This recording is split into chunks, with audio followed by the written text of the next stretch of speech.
Bienvenue et bonsoir tout le monde.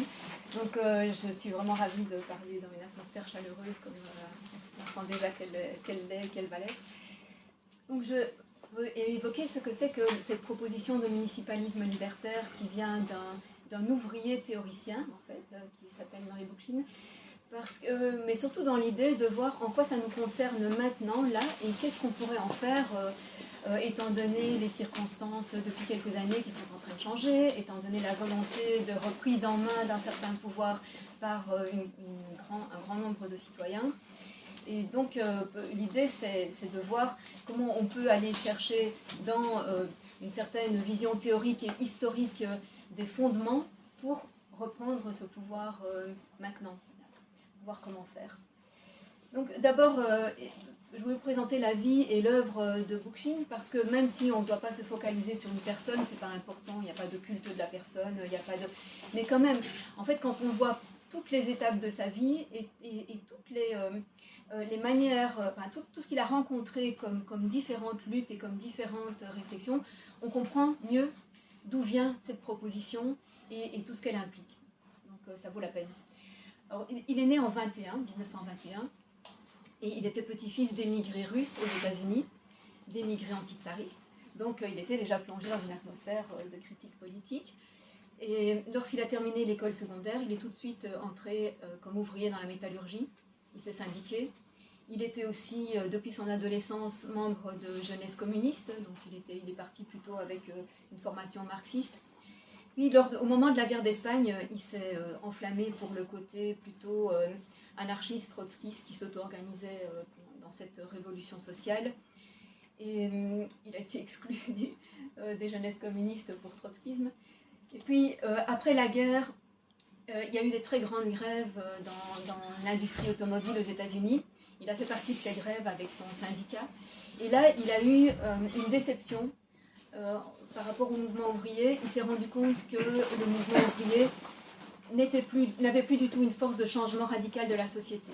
C'est-à-dire les ouvriers, désormais, alors on peut les comprendre, mais c'était un peu dommage de s'y restreindre, se limitaient à demander des améliorations matérielles de leurs conditions de travail, de leur salaire, bon, ce qui, encore une fois, était tout à fait légitime, mais le problème, c'est qu'ils s'en contentaient et qu'ils ne voyaient pas qu'il y avait des problèmes beaucoup plus larges qui étaient en train de se passer et dont ils devaient aussi s'emparer.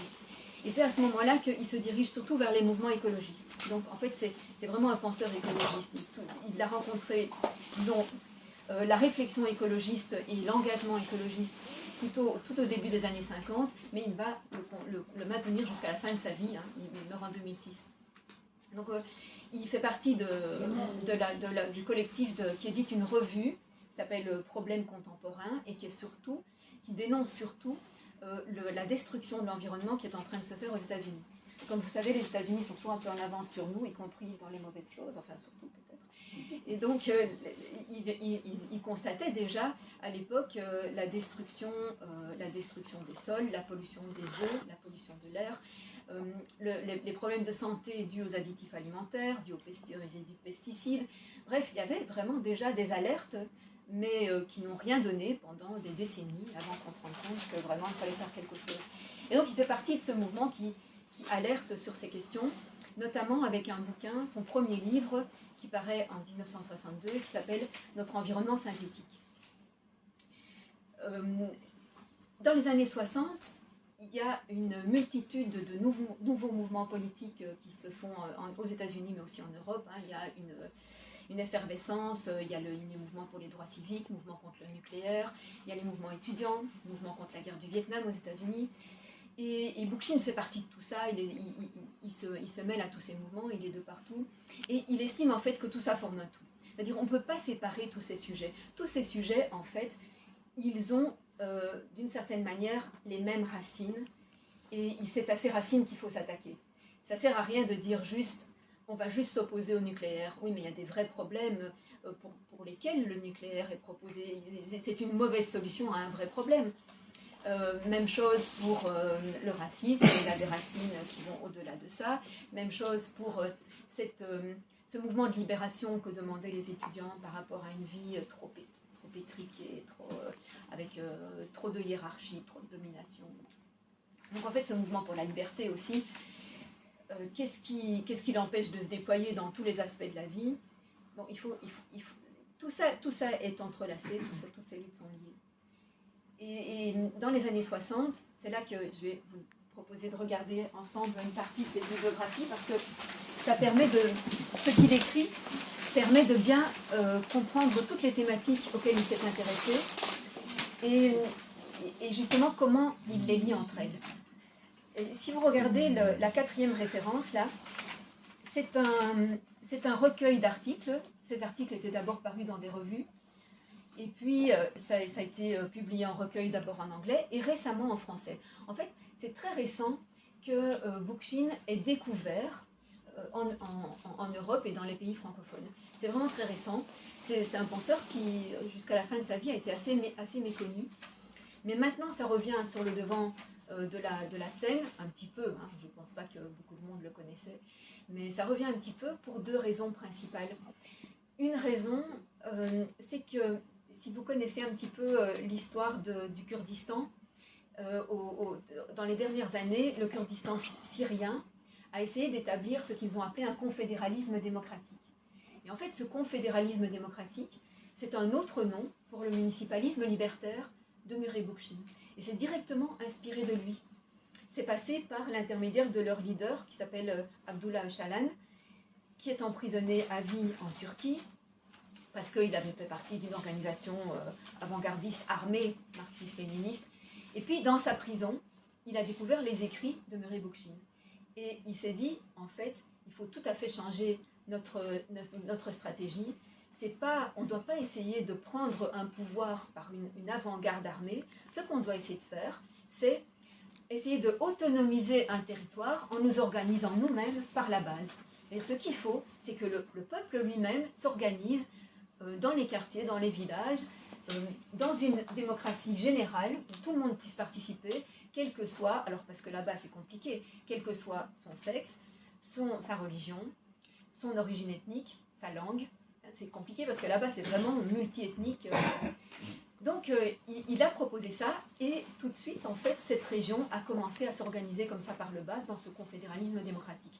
Et ça aussi, ça commence à être connu ici, notamment, si vous regardez la référence 8, là, je vous ai mis un des livres qui ont paru en français sur cette expérience de confédéralisme, qui est vraiment très très intéressant, parce que c'est quelque chose qui fonctionne, alors, qui fonctionne imparfaitement, hein, bien sûr, parce que depuis des années, ils sont en guerre, hein, depuis des années, alors ça a été la guerre contre l'État islamique, puis ça a été l'agression de la Turquie contre eux. Pour le moment, ils sont dans une espèce de plus ou moins d'accord avec l'État syrien, mais c'est toujours très précaire. Donc c'est difficile de construire dans des conditions comme ça. Mais bon, ils construisent. Alors ça, c'est une des raisons pour laquelle on a reparlé de Bookchin. Et l'autre raison, elle est française, c'est qu'une partie, vous savez peut-être qu'une partie du mouvement des Gilets jaunes a non seulement proposé les assemblées des assemblées, c'est bien connu, mais aussi une commune des communes qui a eu lieu à Commercy en janvier 2020 et qui essayait de, disons, non pas transformer le mouvement des Gilets jaunes en ça, mais pérenniser un certain acquis des Gilets jaunes dans une organisation qui soit proprement politique. Donc une reprise en main du pouvoir politique en démocratie directe. Et donc l'idée de la commune des communes, c'était de rassembler tous les gens qui avaient un certain programme de démocratie locale, et notamment qui visait les municipales de 2020, en présentant une liste citoyenne, justement, hein, comme une liste citoyenne là, c'est-à-dire une liste qui s'engageait, si elle était élue, à remettre tout le pouvoir aux mains de l'Assemblée populaire, de l'Assemblée générale des habitants d'un village. Alors dans les grandes villes, c'est beaucoup plus difficile, évidemment, le minimum d'un secteur. Donc voilà 2 raisons pour lesquelles on commence un petit peu à traduire Bookchin en français.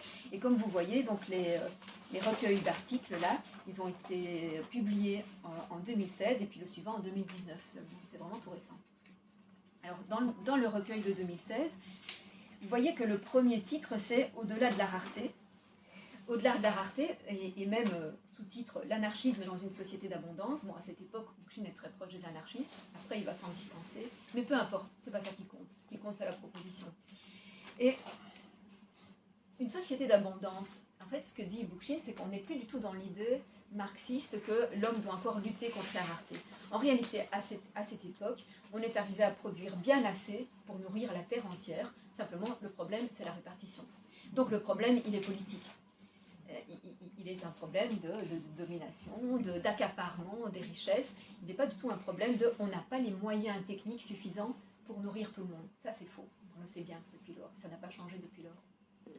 Donc c'est ça qu'il défend là. C'est l'idée que la racine des problèmes humains qui se posent encore et qui continuent à se poser, des problèmes dramatiques du genre il y a encore des famines, il y a encore des maladies bénignes dont les gens meurent parce qu'ils n'ont pas de médicaments, il y a encore des catastrophes naturelles qu'on pourra empêcher en aménageant autrement les territoires, etc. Donc toutes ces décisions politiques, en fait, c'est ça la racine des problèmes humains et écologiques.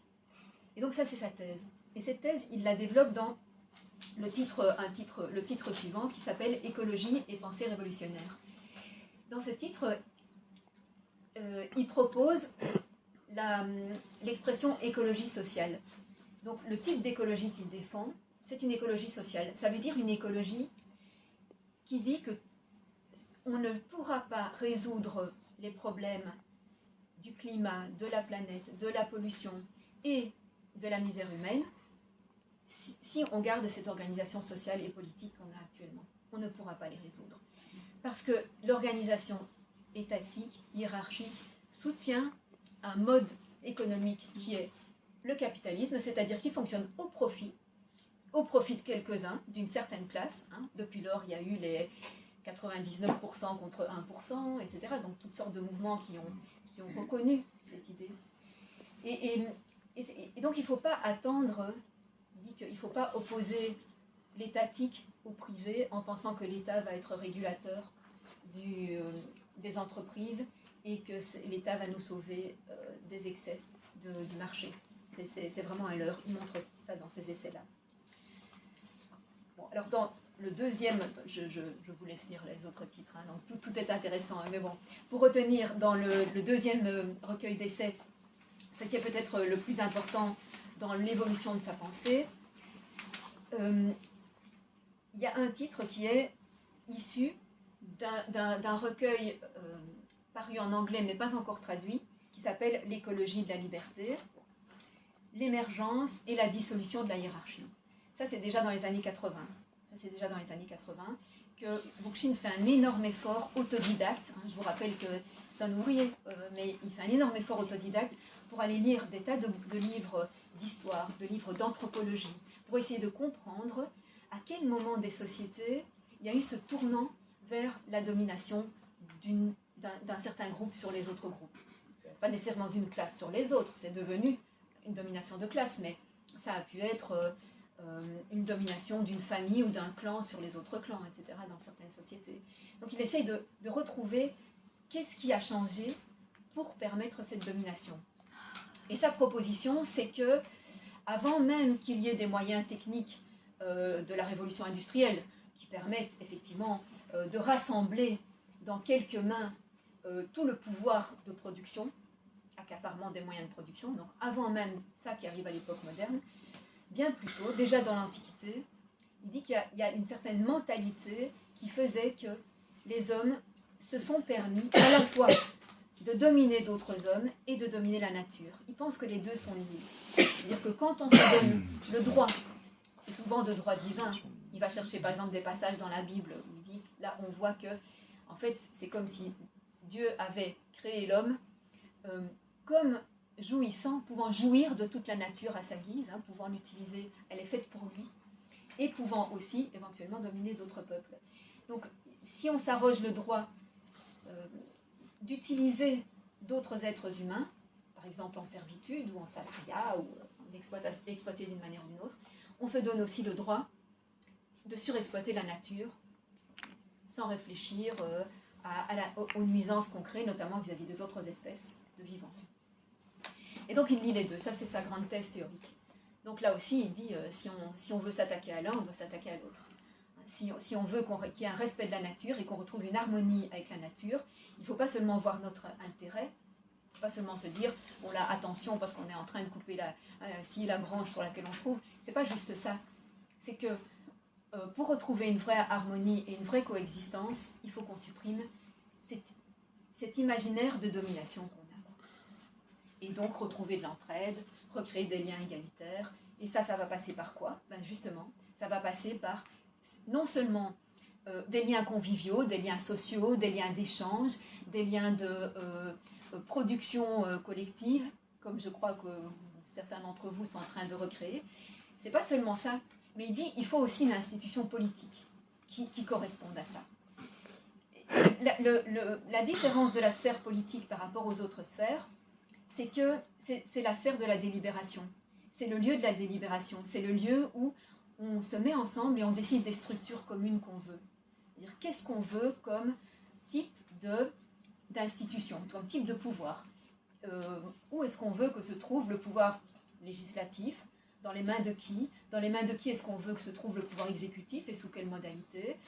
Comment est-ce qu'on veut régler les conflits? Comment est-ce qu'on veut répartir les terres, répartir les moyens de production, répartir les richesses, répartir le travail? Donc toutes ces décisions-là qui sont vraiment structurelles, c'est dans le lieu politique que ça doit se prendre.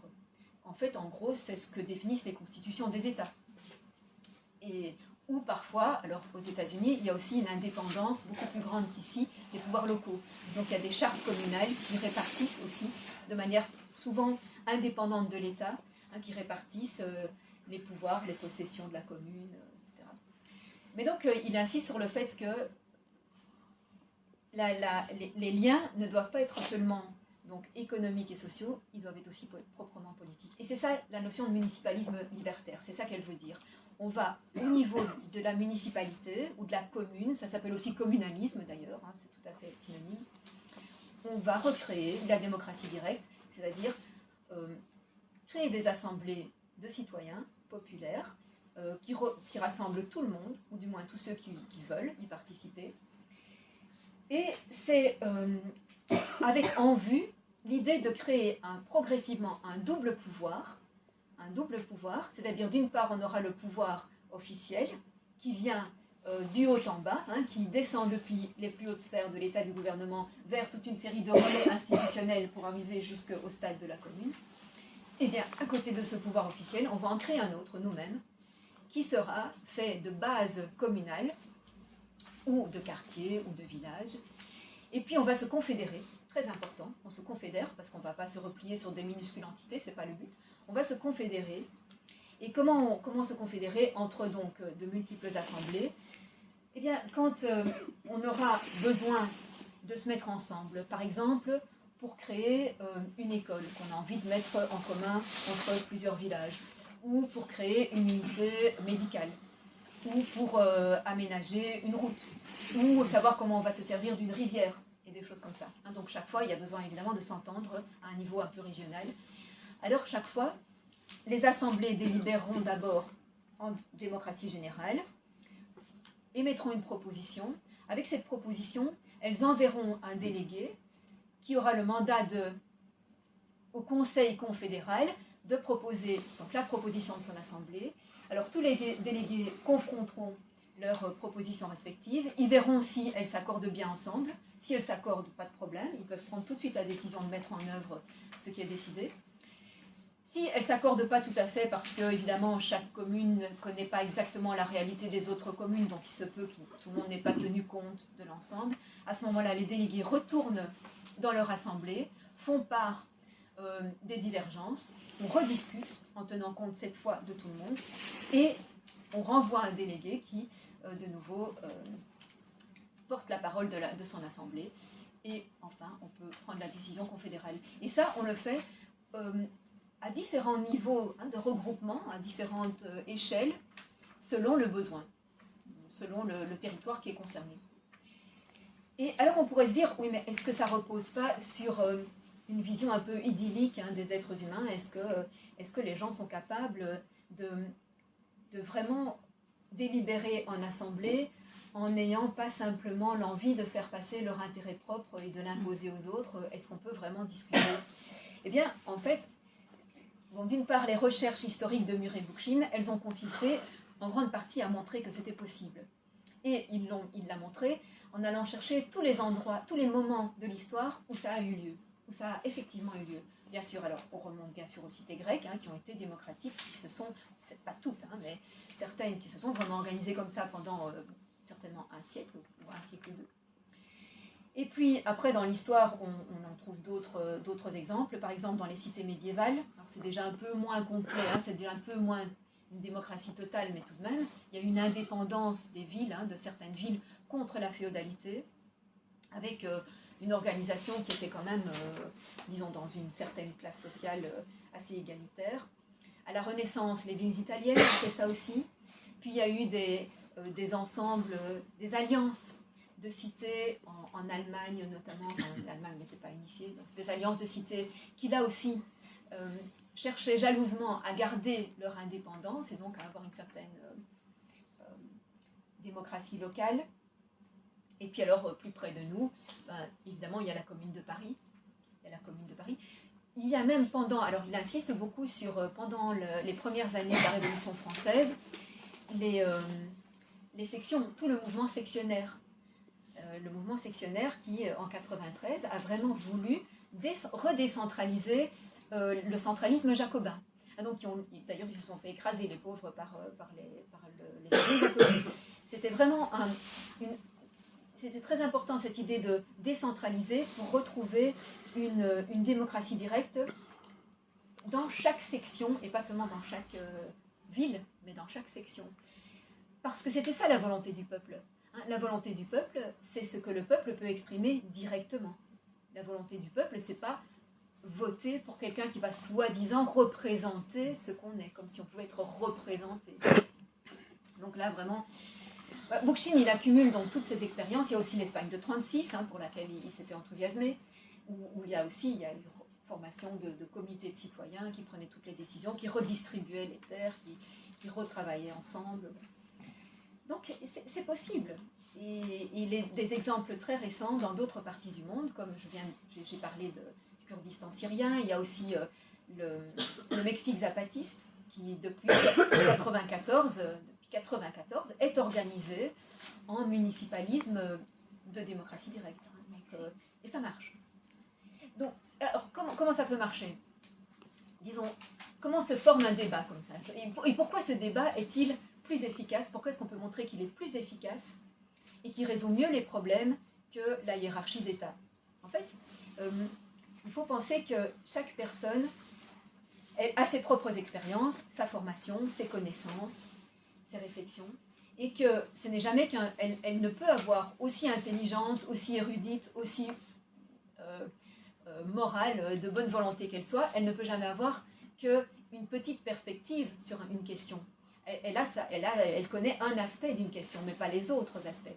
Par contre, ses voisins connaissent d'autres aspects de la même question et ont d'autres compétences sur la même question.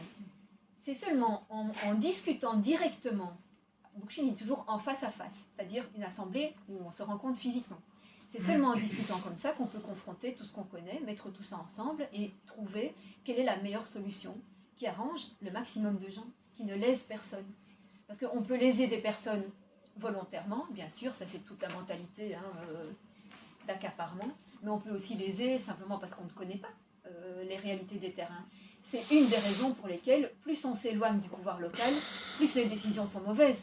Parce qu'on ne connaît pas la réalité des terrains, on ne sait pas ce que vivent les gens, on ne sait pas ce dont ils ont besoin. Donc la meilleure manière de faire, c'est que tout soit exprimé directement. Et donc les assemblées, on voit que ça fonctionne parce qu'on arrive à enrichir son jugement à partir du jugement des autres. On arrive à former un intérêt général à partir de tous les intérêts particuliers. C'est ça le but. Et justement, donc, cette expérience, elle est vraiment confirmée, enfin, ce pari, si on veut, il est vraiment confirmé par l'expérience de ce petit village dont parlait Laurent, qui, dans la Meuse, je crois que c'est le seul, enfin, le maire donc, de ce petit village a l'impression qu'il est le seul de France à être passé dans ce type d'organisation. Donc, la liste ont porté les municipales, c'est un village de 200 habitants. C'est plus facile de commencer dans des villages comme ça parce que tout le monde se connaît, parce que on a l'habitude de se rencontrer, on partage beaucoup de choses. Mais bref, c'était pas gagné, parce que c'était pas non plus un village de militants ou de gens qui étaient particulièrement engagés. Il y avait des gens un peu de tous bords politiques, a priori. Donc c'était pas si gagné que ça. Et il a commencé par dire, voilà, le conseil communal ne va pas vous accabler de boulot, hein, vous n'allez pas devoir faire toutes sortes de tâches administratives, etc., parce que ça, les gens ne sont pas prêts à faire, pour de bonnes raisons, on veut dire ils travaillent, etc. Bon. Mais ce que le conseil communal va faire, c'est vous laisser décider de tout ce dont vous voulez vous emparer vous-même. Donc si vous voulez étudier une question, faire une proposition, tout ce que vous décidez en assemblée du village, le conseil communal l'exécutera, sans discuter, même si ce n'était pas son avis à lui au départ. Et ça fonctionne, et ça marche. Et il se rend compte que les gens sont motivés, qu'ils ont envie de venir. C'est pas tout le village qui vient. Il y en a que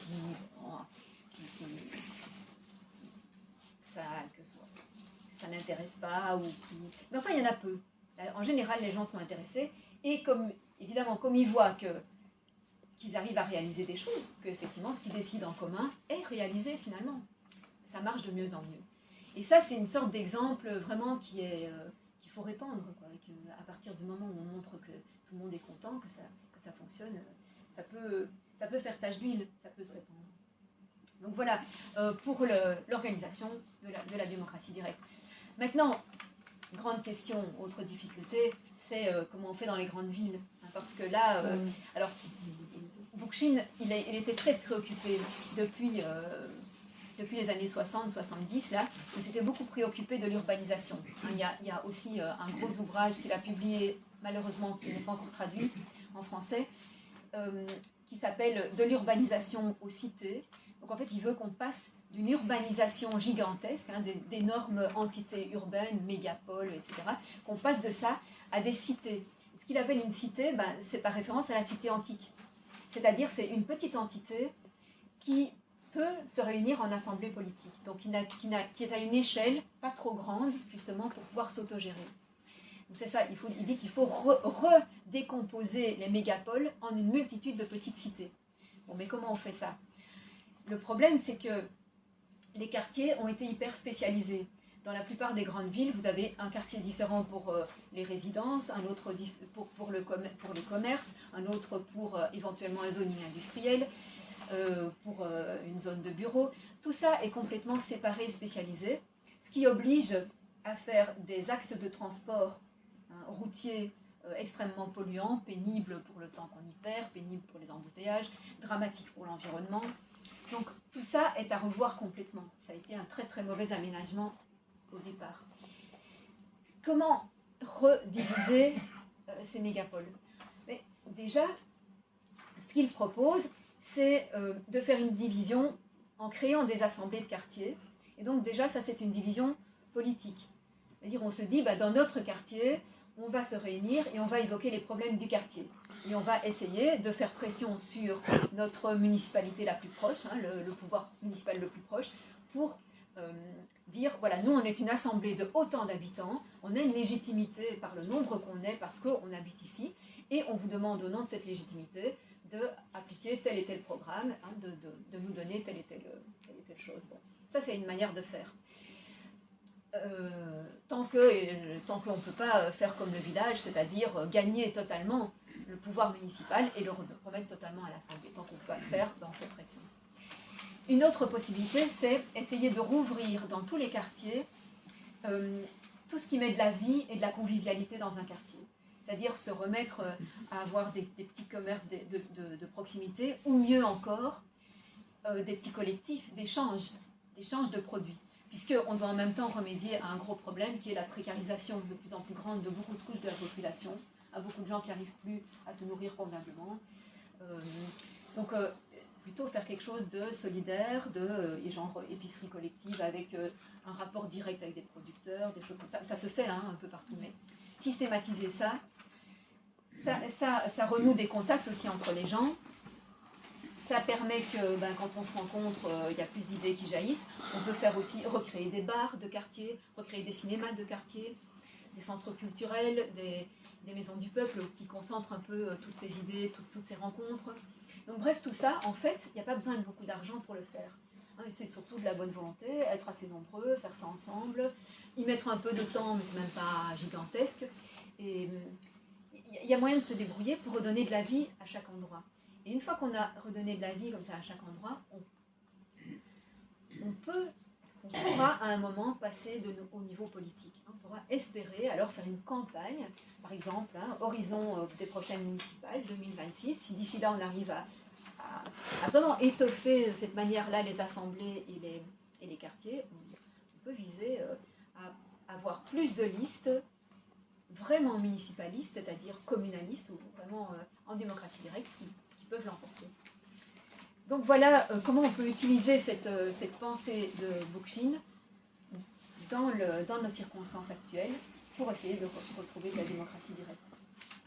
Et bon, je pense que je vais déjà m'arrêter là, comme ça après on peut discuter de ce qui vous intéresse plus et éventuellement revenir sur certaines choses plus théoriques si vous avez envie.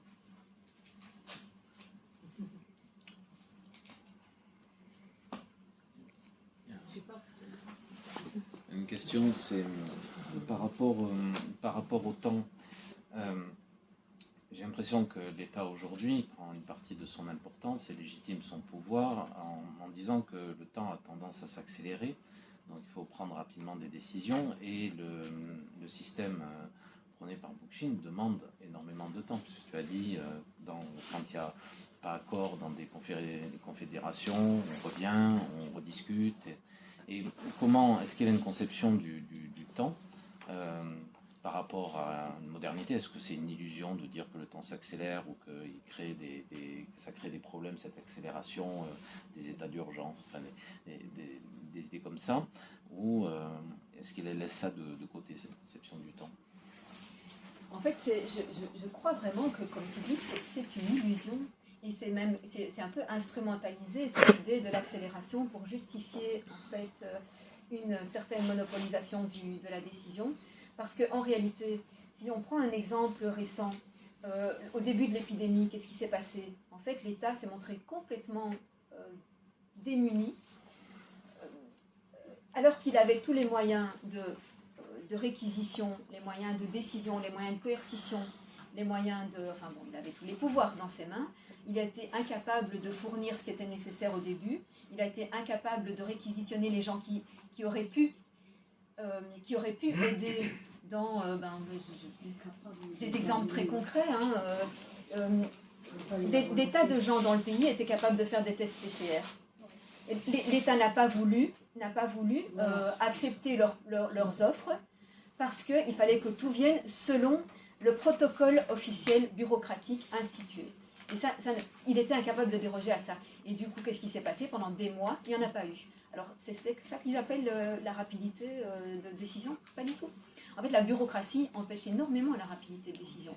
Alors qu'au contraire, si on avait laissé les gens s'organiser, alors dans tous les cas où on les a laissés s'organiser, ça a été très vite. Les circuits de solidarité, par exemple, pour aider les gens qui ne pouvaient plus sortir, etc., se sont organisés du jour au lendemain. Ça a été très, très rapide. Donc au contraire, je pense que quand on se sent concerné et qu'on n'est pas paralysé par tous ces protocoles bureaucratiques, ça va beaucoup plus vite. Donc je pense que dans une situation d'urgence, il n'y aura pas de problème. On pourra...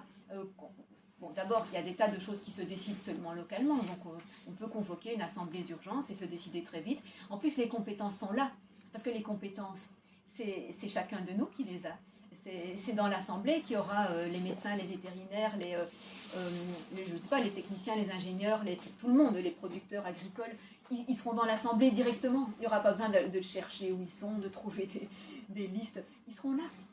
Donc tout de suite, on pourra dire qu'est-ce que toi tu peux faire, qu'est-ce que toi tu peux faire. Et ça ira beaucoup plus vite. Alors bon, ça évidemment, ce n'est qu'au niveau local. Parfois, il y a des décisions qui doivent être prises à une échelle beaucoup plus globale. Et là, effectivement, ces allers-retours peuvent être un peu plus longs. On peut mettre en place, disons, des manières de faire qui prévoient, des prévisions en cas de coup dur. Je veux dire, supposons par exemple qu'une certaine région est soumise assez régulièrement à des inondations. Bon, ben, le sachant, elle peut prévoir des dispositifs de réaction en cas de catastrophe subite et dire bon, qui va faire quoi pour pouvoir réagir rapidement. Tout n'est pas imprévisible à ce point, quoi. Bon, maintenant, je crois que s'il y avait une vraie catastrophe imprévisible, je ne sais pas, un accident nucléaire, par exemple, personne n'est prêt, hein, de toute façon. Je veux dire, que ce soit l'État, que ce soit qui que ce soit. Je ne sais pas si on est prêt à un accident. On n'est pas prêt à un accident. De toute façon. Donc, alors là, ce qu'il dirait Bookchin, parce que là, c'est toute une partie dont j'ai pas parlé, mais ça m'y fait penser.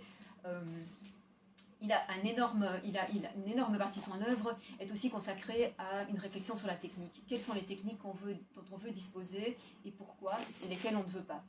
Et c'est vrai que lui, il a insisté sur le fait que même dans une pensée écologique et vraiment de protection de l'environnement, il ne faut pas jeter aux orties toutes les techniques qu'on a, hein, toutes les machines, toute l'automatisation, parce que sinon on va retomber dans quoi? Dans le travail extrêmement pénible et qui occupe 12 heures par jour. Donc c'est pas ça le but. C'est pas ça le but. On veut aussi pouvoir développer l'épanouissement des autres activités. On ne peut pas de la nature, par exemple. Voilà. Exactement. Donc il dit il faut entretenir, il faut quand même qu'on continue avec certaines techniques industrielles, etc., mais qui soient propres, donc énergie renouvelable, etc., éviter les déchets, recycler, enfin, donc toutes sortes de choses qu'on connaît très bien maintenant. Hein. Enfin, je veux dire, sur le papier, on le sait, quoi. Hein, on sait ce qu'il faut faire. Et alors évidemment, il dit il faut éviter aussi, il faut éviter tout ce qui est dangereux. Donc déjà, l'énergie nucléaire, non, quoi. C'est beaucoup trop dangereux, ça échappe complètement à notre maîtrise. Directement l'exploitation plus les déchets. Et donc, du coup, il faut trouver d'autres sources. Brevets abandonnés, par exemple. Des brevets abandonnés, par exemple. Des brevets d'énergie abandonnés. Il faut trouver d'autres. Oui, c'est ça. La recherche. Que des gens ont cherché, mais qui ont été abandonnés. On les a trouvés, mais on est bloqué dans notre évolution. C'est ça. Oui, c'est ça. En fait, la recherche, il y en a certainement eu bien plus que ce qui est exploité actuellement. C'est ça. Mais bien sûr. Ouais, j'ai une question par rapport à... Vous parlez de redonner de la vie au quartier, mais aujourd'hui, est-ce que dans l'état de somnolence des personnes, est-ce qu'il ne faut pas non plus accompagner cette démarche par ce qu'on dit dans l'éducation populaire, une conscientisation pour que les personnes se sentent capables et en capacité d'agir pour les rendre, leur permettre une émancipation et du coup retrouver leur pouvoir d'agir à la fois individuel, mais du coup aussi collectif au sein de cette cité, etc. Donc la fraternité, etc., c'est hyper bien, mais peut-être que ce n'est pas suffisant et que derrière, il doit aussi y avoir un accompagnement de conscientisation, d'émancipation, de redonner du pouvoir d'agir aux personnes, etc., etc. Tout à fait. Et d'ailleurs, Bookchin, lui, il disait qu'il fallait faire beaucoup d'éducation populaire. Alors moi, le mot éducation populaire, j'aime pas tellement parce que je me dis, bon, on éduque des enfants, on n'éduque pas des adultes, quoi. Je veux dire, les adultes, je préfère dire qu'il faut un peu les désaliéner plutôt. Parce qu'il faut savoir où sont nos aliénations. Pourquoi est-ce que justement on a perdu le goût de la politique au sens noble du terme, c'est-à-dire d'agir en commun, décider en commun, délibérer. On a perdu le goût par impuissance aussi, hein, parce que... Mais enfin, pour certains, c'est assez confortable de déléguer à d'autres effectivement le souci de décider. Donc ça, c'est un type d'aliénation. L'autre type d'aliénation, c'est évidemment à la consommation. Je veux dire, pourquoi on a besoin d'autant travailler? C'est parce qu'on a besoin d'accumuler beaucoup d'objets. On dépense beaucoup plus que les besoins. Enfin, je dirais évidemment qu'il faut agir là-dessus, quoi. Sur les maisons trop grandes, tout est disproportionné, quoi. Voilà, complètement. Il y a une création vraiment artificielle par la publicité, etc., de besoins. Mais tout ça, évidemment qu'il faut se désaliéner de ça, c'est-à-dire il faut apprendre à trouver sa satisfaction ailleurs que dans les marchandises. Pourquoi on a besoin d'autant de marchandises? ça compense des frustrations ailleurs, je veux dire, frustration de, je sais pas, des liens sociaux, du lien avec la nature, d'autres plaisirs. Et donc il y a ce plaisir compensatoire là de tout le temps consommer. Bon, il faut se délivrer de ça. Donc c'est vrai, se délivrer d'une série d'aliénations, c'est absolument indispensable. Comment on y arrive? Ben, encore une fois, si on arrive à faire venir des gens sur des thèmes qui les intéressent directement, parce que ça les préoccupe, parce qu'ils sont vraiment dans la gêne sur certaines choses, parce qu'ils sont vraiment en besoin. Et ils comprennent, par exemple, ça peut être autour de l'école de leurs enfants, ça peut être sur des questions de transport, par exemple si on supprime un transport public, ou si on supprime un autre service public, ou si c'est l'hôpital qui ne fonctionne plus du tout, comme c'est le cas. Donc surtout, toutes sortes de sujets qui vraiment touchent directement la vie des gens, les atteignent dans leur vie essentielle, quoi. Si on arrive à les réunir en disant maintenant on va vraiment, ça a été fait, hein, enfin, c'est comme ça que le mouvement des Gilets jaunes a démarré et ça a pris une ampleur extraordinaire. Donc l'ampleur que ça prend, c'est assez imprévisible parce que parfois on a pu essayer de lancer des petites protestations et ça n'a pas pris. Allez savoir pourquoi, hein, c'est compliqué ça. Mais donc si on arrive chaque fois, il faut qu'il y ait un petit collectif qui essaye de réunir plus de monde et sur des points précis. Et une fois que beaucoup de gens sont venus parce que ça les concerne directement, ben là, on peut petit à petit, simplement dans les discussions, simplement en remontant en cause, en remontant à la réflexion sur ce qu'on peut faire, sur qui on peut agir. Rien qu'en faisant ça, ben, on fait prendre conscience d'autres problèmes. Et petit à petit, le nombre de témoignages qu'il y a eu dans ce mouvement des Gilets jaunes, le nombre de témoignages de gens qui ont dit c'est en parlant avec les autres que je me suis rendu compte de tellement de choses et ça a changé ma vie et je ne vis plus comme avant. C'est énorme, ça a été énorme. Donc je pense que continuer sur cette lancée, c'est une bonne méthode. Après, moins on vivra comme eux, quand même, avec notre politique de maintenant, plus ça sera dur pour nous, quand même. On a compris le début de la phrase. Comment dirais-je, plus la politique de maintenant sera appliquée, plus ça va être dur pour nous. Donc ça va être là le problème, en fin de compte, c'est que plus ils s'acharnent, plus c'est compliqué pour nous, quoi. En fait, c'est très clair que même si on regarde vraiment objectivement, institutionnellement, tout va dans le sens de plus en plus de concentration du pouvoir, hein, de plus en plus de centralisation. Et ça, on peut voir toutes les mesures qui ont été prises légalement depuis plusieurs années.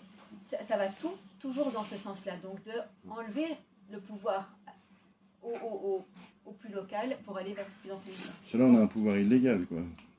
Donc il faut aller contre cette tendance. Oui, j'ai des questions et des réflexions. Déjà, alors par rapport au temps, c'est juste un commentaire. Hein. Ils savaient très bien ce qu'ils faisaient dans la gestion de la crise. Et il y a quand même des phénomènes physiques qui montrent l'accélération du temps, ne serait-ce que la résonance de Schumann, qui est la vibration de la Terre, où elle était à 8 Hz pendant des millénaires, avant on ne la mesurait pas. Et depuis, je dirais, 20-30 ans, au moins, elle augmente. Donc la vie sur Terre s'était calée sur ces 8 Hz au niveau végétal, animal et humain. Là, on est plus dans l'ordre de 16 à 20 Hz. Donc il y a quand même une notion d'accélération, dans certains cas peut-être créée ou pas, mais le contexte humain, l'environnement humain évolue. Et c'est un niveau aussi vibratoire et je pense de conscience. Donc il y a un point aussi que cet homme a oublié, je pense, c'est l'aspect de la corruption. Où là, c'est une clé énorme. Pourquoi ils veulent centraliser? Parce que c'est facile de corrompre un Parlement européen avec 7000 lobbyistes. Alors qu'aller corrompre des citoyens chez eux dans leur maison, ça devient beaucoup plus compliqué.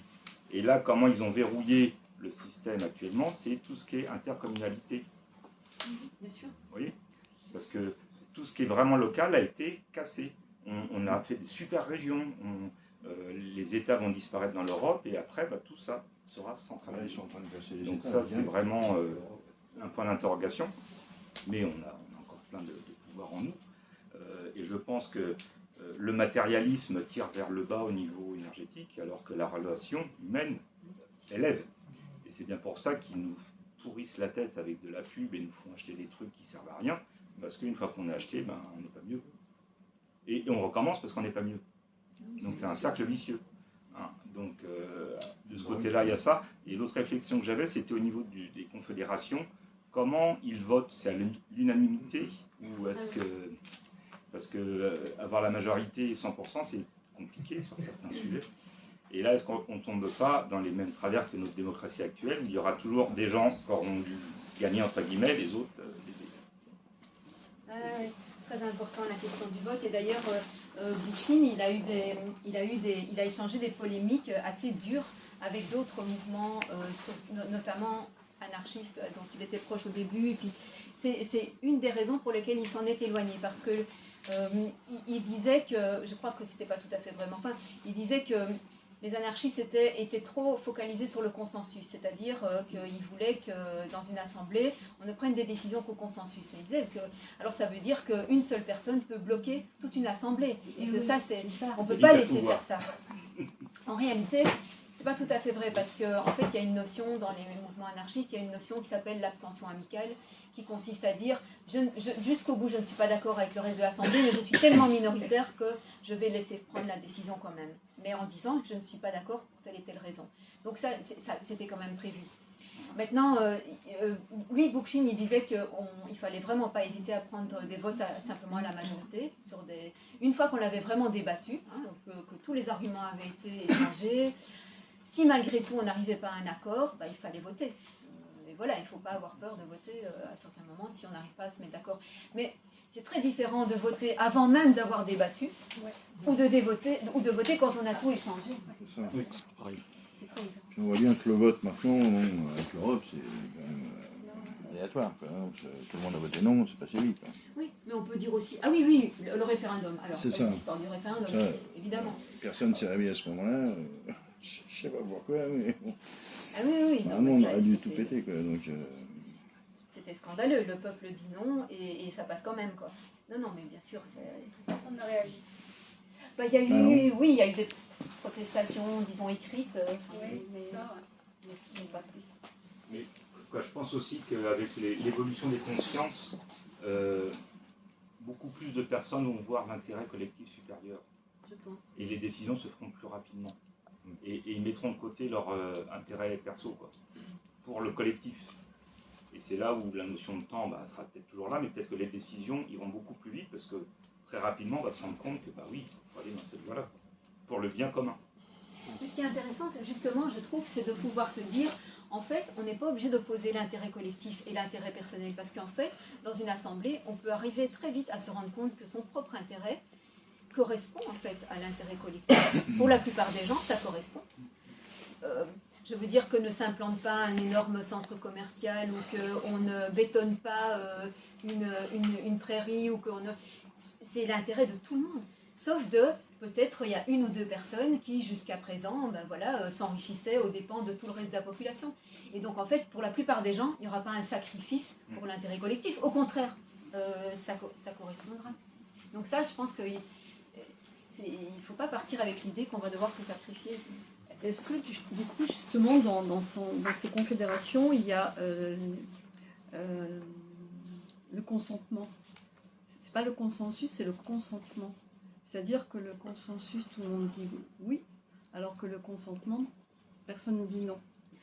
Et ça change tout parce que on ne prend pas la décision à l'unanimité, mais même si je ne suis pas d'accord, sauf si j'ai des objections, donc ça c'est plus de la gouvernance partagée, mais du coup on a un accord tacite, parce que je n'ai pas franchement d'objections qui mettent en danger le projet, etc. Donc est-ce que ça se met en place aussi ou pas? Alors pour Bookchin, lui il trouve qu'il faut que les opinions vraiment soient bien définies. C'est-à-dire il faut que chacun exprime clairement son opinion et pas se dise oui pourquoi pas, enfin bon comme vous voulez.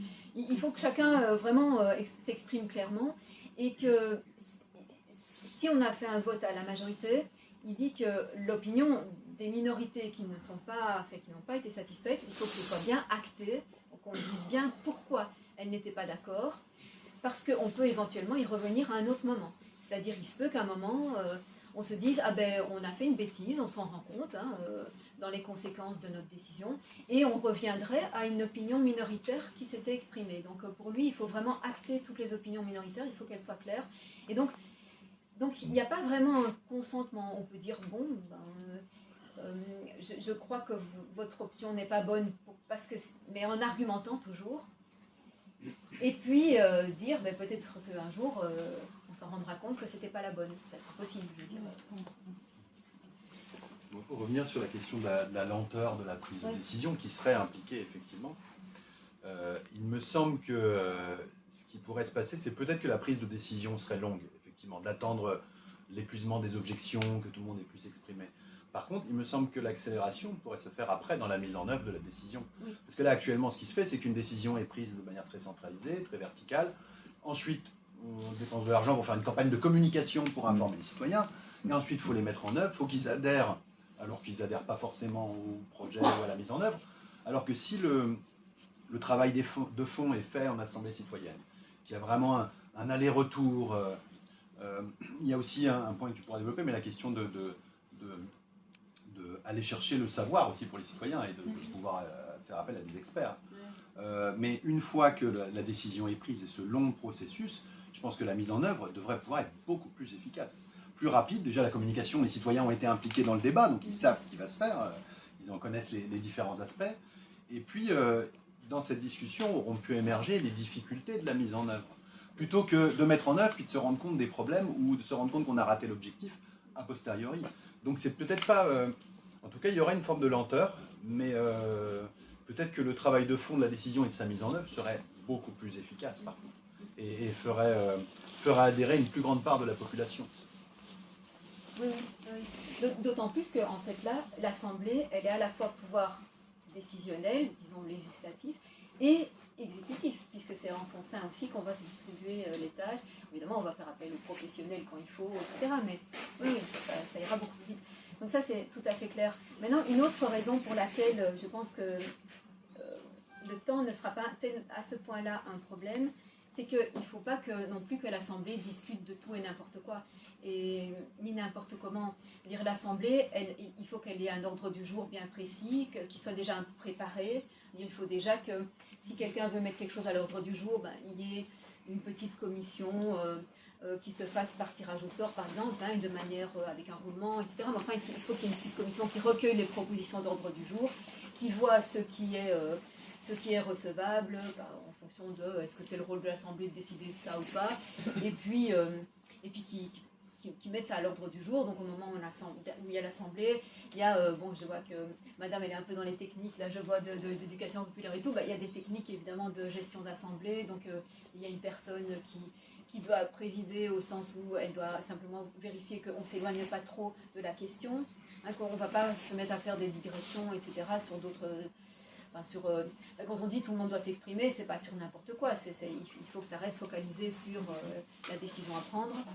Il y a quelqu'un aussi qui peut faire respecter un certain temps de parole, on peut demander aux gens d'aller droit au but, enfin, il faut une certaine discipline d'assemblée, parce que s'il n'y a pas ça, tout le monde va se décourager, on n'y viendra plus parce qu'on dira c'est une perte de temps, etc. Donc il faut être attentif, il faut être attentif à être efficace, effectivement, parce que si on n'est pas efficace, on va se perdre. Donc ça c'est important, de formaliser, il faut formaliser cette assemblée, c'est pas la spontanéité, sinon il n'en sortira rien. Donc ça... Quel est le but final au niveau national? Très bien. Oui, évidemment. Le but final, c'est donc... Je pose la question. Il y a la municipalité qui est là. Après, est-ce qu'il y a des gens qui vont avoir des intérêts? On va revenir dans l'ancien schéma, dans le monde? Évidemment non. Donc l'idée c'est que cette confédération, en fait, elle doit pouvoir réunir les assemblées à toutes les échelles nécessaires. Donc on peut aller jusqu'à l'échelle qui est actuellement celle de l'État, mais uniquement pour les questions qui concernent vraiment ce niveau-là, pas pour tout ce qui peut être décentralisé. Donc tout ce qui peut être décentralisé doit l'être. Ce qui ne le peut vraiment pas doit effectivement faire l'objet d'une forme de conseil confédéral élargi. Le but, c'est c'est que ce deuxième pouvoir, hein, je disais, il va y avoir un double pouvoir, si on arrive à le faire, hein, si on arrive à construire vraiment une multitude d'assemblées qui se confédèrent. Il va y avoir un double pouvoir parce que les gens seront de fait organisés d'une autre façon à côté de l'État qui continue. Et l'idée, c'est que cet État devienne inutile. Il devient inutile parce que de toute façon, la vie des gens, elle sera organisée ailleurs. Et comme l'État est en train de se désinvestir de plus en plus de toutes sortes de choses, hein, supprime les services publics, supprime la répartition des richesses, il n'est plus là finalement que pourquoi ? Pour la coercition, les impôts et les affaires étrangères, en gros. Donc, il faut qu'il perde tellement finalement de son utilité que, à un moment, on puisse le balayer, le remplacer par l'organisation de démocratie réelle qu'on a établie. Ils n'ont pas les lois, quoi. Ils ne supprimeront pas les lois. Ils en referont. Ils en referont. C'est la Confédération qui se donnera ses propres lois. Il y en aura. Oui, mais avec leurs lois à eux, non ? Tout est à refaire. Parce que voilà. Tout est à refaire. Je veux dire. Est-ce qu'ils voudront se séparer de leurs lois à eux, par contre ? Ça, c'est autre chose. Non, Ils n'auront peut-être pas le choix. C'est une loi, c'est une loi. On peut pas. On a du mal à revenir en arrière. C'est clair. C'est presque cette formule détruire pour construire, on pourrait presque dire l'inverse. Construire pour détruire. C'est-à-dire nous, on construit autre chose pour que se détruise de soi-même ce qui devient inutile. C'est ça, c'est construire pour détruire. Et c'est plus intéressant. Parce que bon, ça prendra du temps. Hein, sans doute. Hein. Ils vont pas lâcher penser comme bien qu'on n'est pas du tout Ça sera dans pas un cheminement facile. comme Ah non. qui pourrait être envisagé quand on voit qu'on veut réduire des maires, ça fait partie aujourd'hui des souhaits de nos gouvernements centraux. Donc on n'est pas du tout aujourd'hui dans ce projet, enfin on est à l'opposé. Oui, donc comment arriver, c'est par en construisant pour détruire. C'est ce que vous suggérez, c'est ce qui est suggéré dans cette constitution. Déjà qu'on arrête de voter pour des députés qui ne passent qu'à eux, qui soi-disant sont élus pour nous représenter, mais qui ne nous représentent en aucun cas. Oui, mais il y a de moins en moins de votes, il y a Ce sont beaucoup des rabatteurs. d'abstentions. Oui, c'est ça, il y a beaucoup Ils rabattent les gens. Ils sont élus quand même, les députés. Oui, mais à combien Oui, mais à combien ici Et voilà. À chaque fois, c'est Non, des ils sont là pour coups d'État, ramasser hein. du fric, c'est tout ce qu'ils font. Ils rabattent des gens, quoi. Ils rabattent des voix, ils rabattent ce qu'ils veulent. Ce que vous dites est très complémentaire parce que Non, on n'est pas reconnu. en fait, le mouvement de décentralisation, il prend de l'ampleur aussi. Alors évidemment, il est encore tout petit. Mais pour reprendre l'exemple de ce village dans la Meuse, ils font partie bien sûr d'une intercommunalité.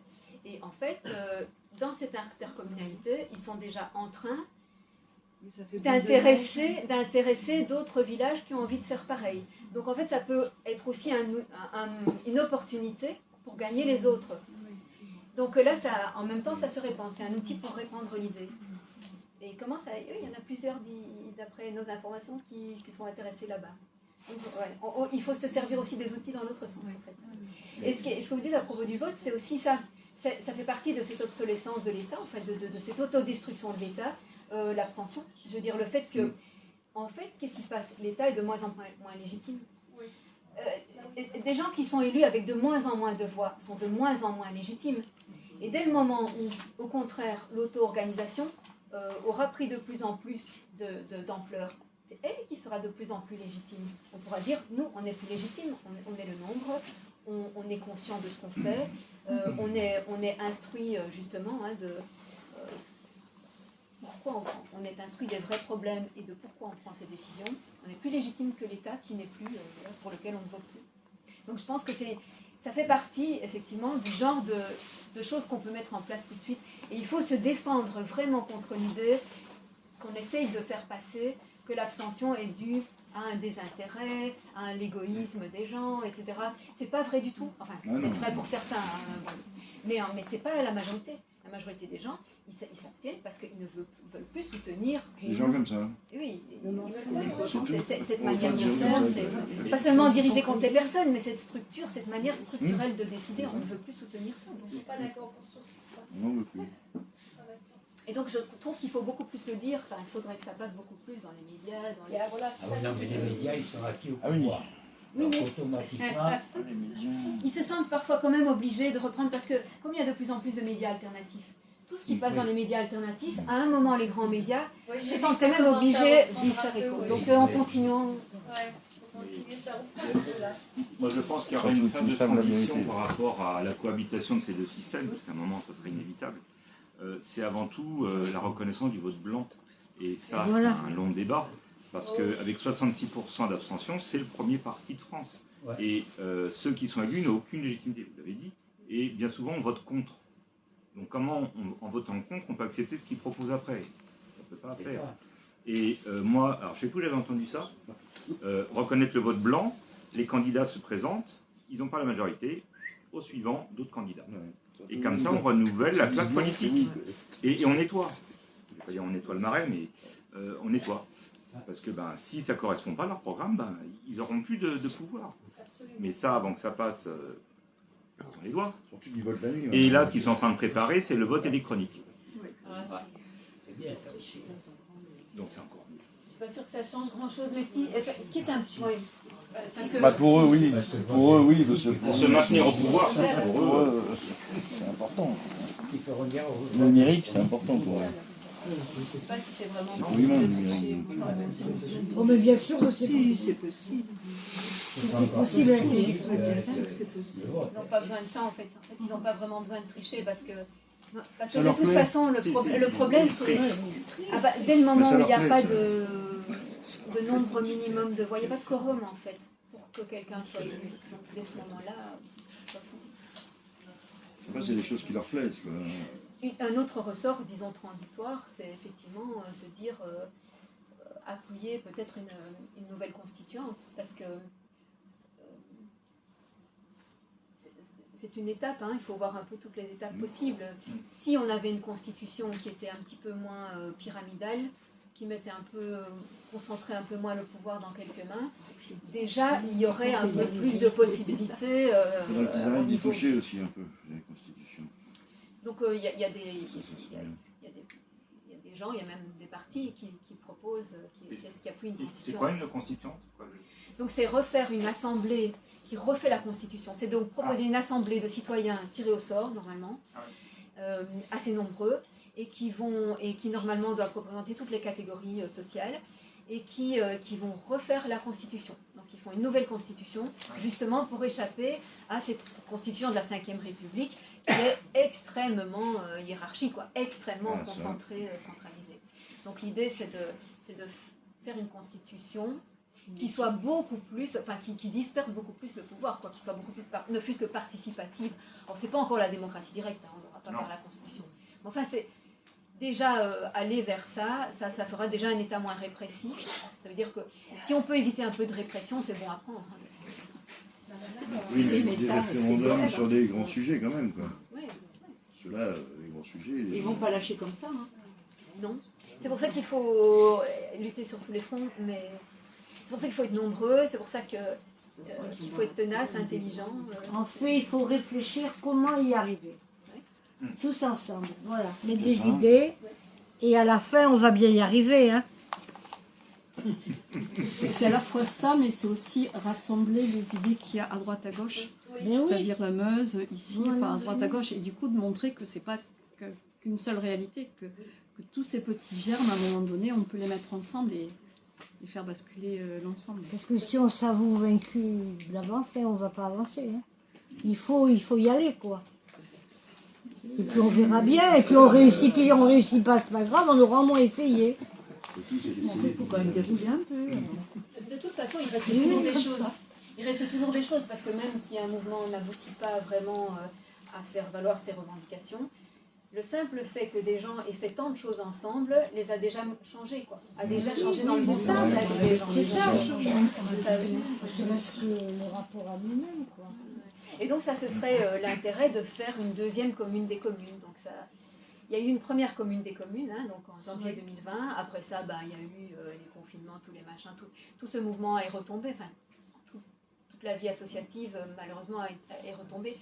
Mais ce qui se passe ici, ce qui se passe un peu partout, en fait, pourrait être remis en lien et donc se fortifier mutuellement par une nouvelle rencontre qui aurait lieu quelque part et qui serait commune des communes. Ici, ça forme une sorte de commune. Hein. Je veux dire, si, il n'y a pas besoin. Enfin, il y a deux sens à commune. C'est vrai qu'il y a le sens vraiment institutionnel, une entité politique, mais la commune, c'est aussi se réunir pour faire des choses ensemble. Donc, on peut aussi dire, quand c'est encore à ce stade-là, ça peut rencontrer d'autres qui sont dans la même situation. Donc, je pense qu'il faudrait pas penser à brève échéance, refaire une moyenne échéance, faire une commune des communes. Vous seriez étonné là du groupe, on a un groupe là, Vivian 82. Oui. Le travail qui a été fait en l'espace de 3-4 mois, c'est énorme. Mais par contre, ça passe par le cœur aussi. Hein, ça passe par le cœur. Ça fait la différence. Que la politique seule, c'est bien, mais s'il n'y a pas cet élan, parce qu'on arrive à former une sorte d'égrégore, d'ordinateur, d'amour qui est énorme.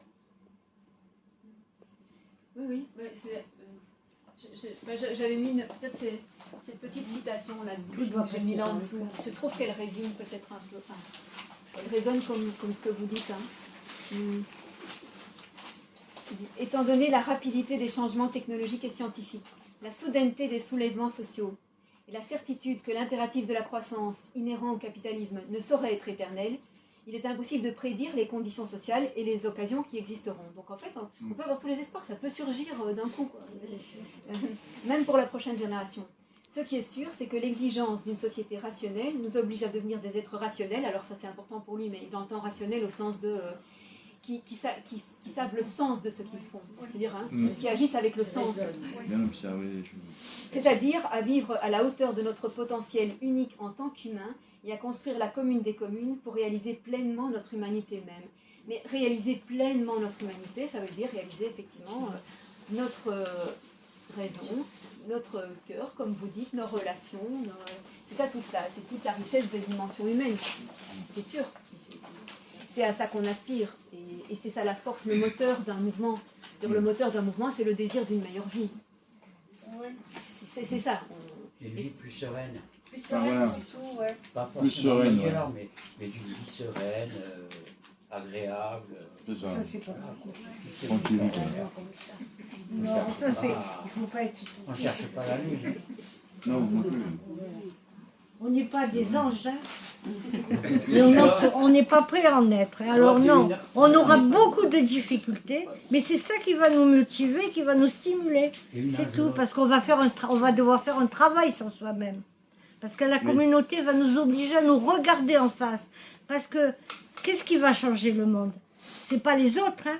C'est nous. Si nous on fait pas un travail sur nous, on va pas avancer, hein. Et oui, ça commence par soi. En fait, Bookchin aussi, il disait ça. En fait, il n'y a pas d'opposition. Il ne faut pas avoir une opposition entre l'individu et le social. En fait, le social est fait d'individus et l'individu est fait du social. Voilà. C'est une imbrication. C'est-à-dire, si on n'a pas des individus qui ont certaines qualités, effectivement, de cœur, d'intelligence, si on n'a pas des individus qui ont une certaine qualité, la société ne pourra pas les avoir non plus. Et inversement, si toute la formation sociale ne donne pas ces qualités aux individus... Oui, mais le social, c'est la représentation externe de ce qu'il y a à l'intérieur des gens. Exactement. C'est plutôt la totalité que ça forme et qui dépasse en fait la somme des individus, c'est-à-dire c'est toutes les institutions qui sont héritées de l'histoire des générations précédentes, c'est tout, c'est toutes les activités qui composent une société, donc ça dépasse largement ce qu'un seul individu peut penser. Oui, mais je veux dire, dans l'état qu'il est intérieurement.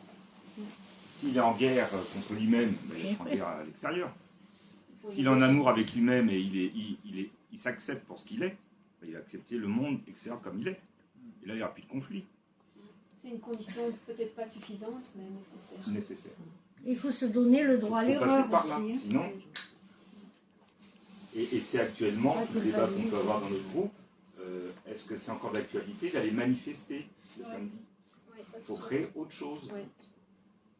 C'était un peu ça l'idée de la commune des communes. La première qui a eu lieu, elle faisait le constat que le mouvement des Gilets jaunes, il avait vraiment bien utilisé ce type d'expression-là. Hein. Occupation des ronds-points, c'était génial comme idée, avec toute l'entraide que ça avait généré. Les manifestations, ça avait quand même un peu fait trembler. Bon. Mais à un moment, c'était devenu inefficace, en grande partie à cause de la répression, mais aussi parce que ça devenait une répétition un petit peu avide. Et donc le constat, c'était de dire, ok, maintenant passons à autre chose, et d'ailleurs à quelque chose de plus constructif, justement. Moi, je pense qu'il ne faut pas séparer les choses. Tout est complémentaire. Les manifestations, elles ont leur rôle, et après, ce que font les autres ont leur rôle. Parce que il faut que aussi on éveille les autres. Et les autres, si on ne se montre pas à eux, ils ne vont pas venir vers nous. Il ne faut pas rester en truc clos, là, comme ça, replié sur nous. On est obligé de faire des manifestations, mais il faut les faire intelligemment. Et c'est ça où le groupe nous aidera à faire ça d'une autre façon, parce que peut-être que ça a été fait jusqu'à présent. Avec des protections, parce qu'il y a l'extérieur qui vient nous bombarder. Hein. Donc, ça, il va falloir réfléchir à tout. Oh là là, on a un boulot.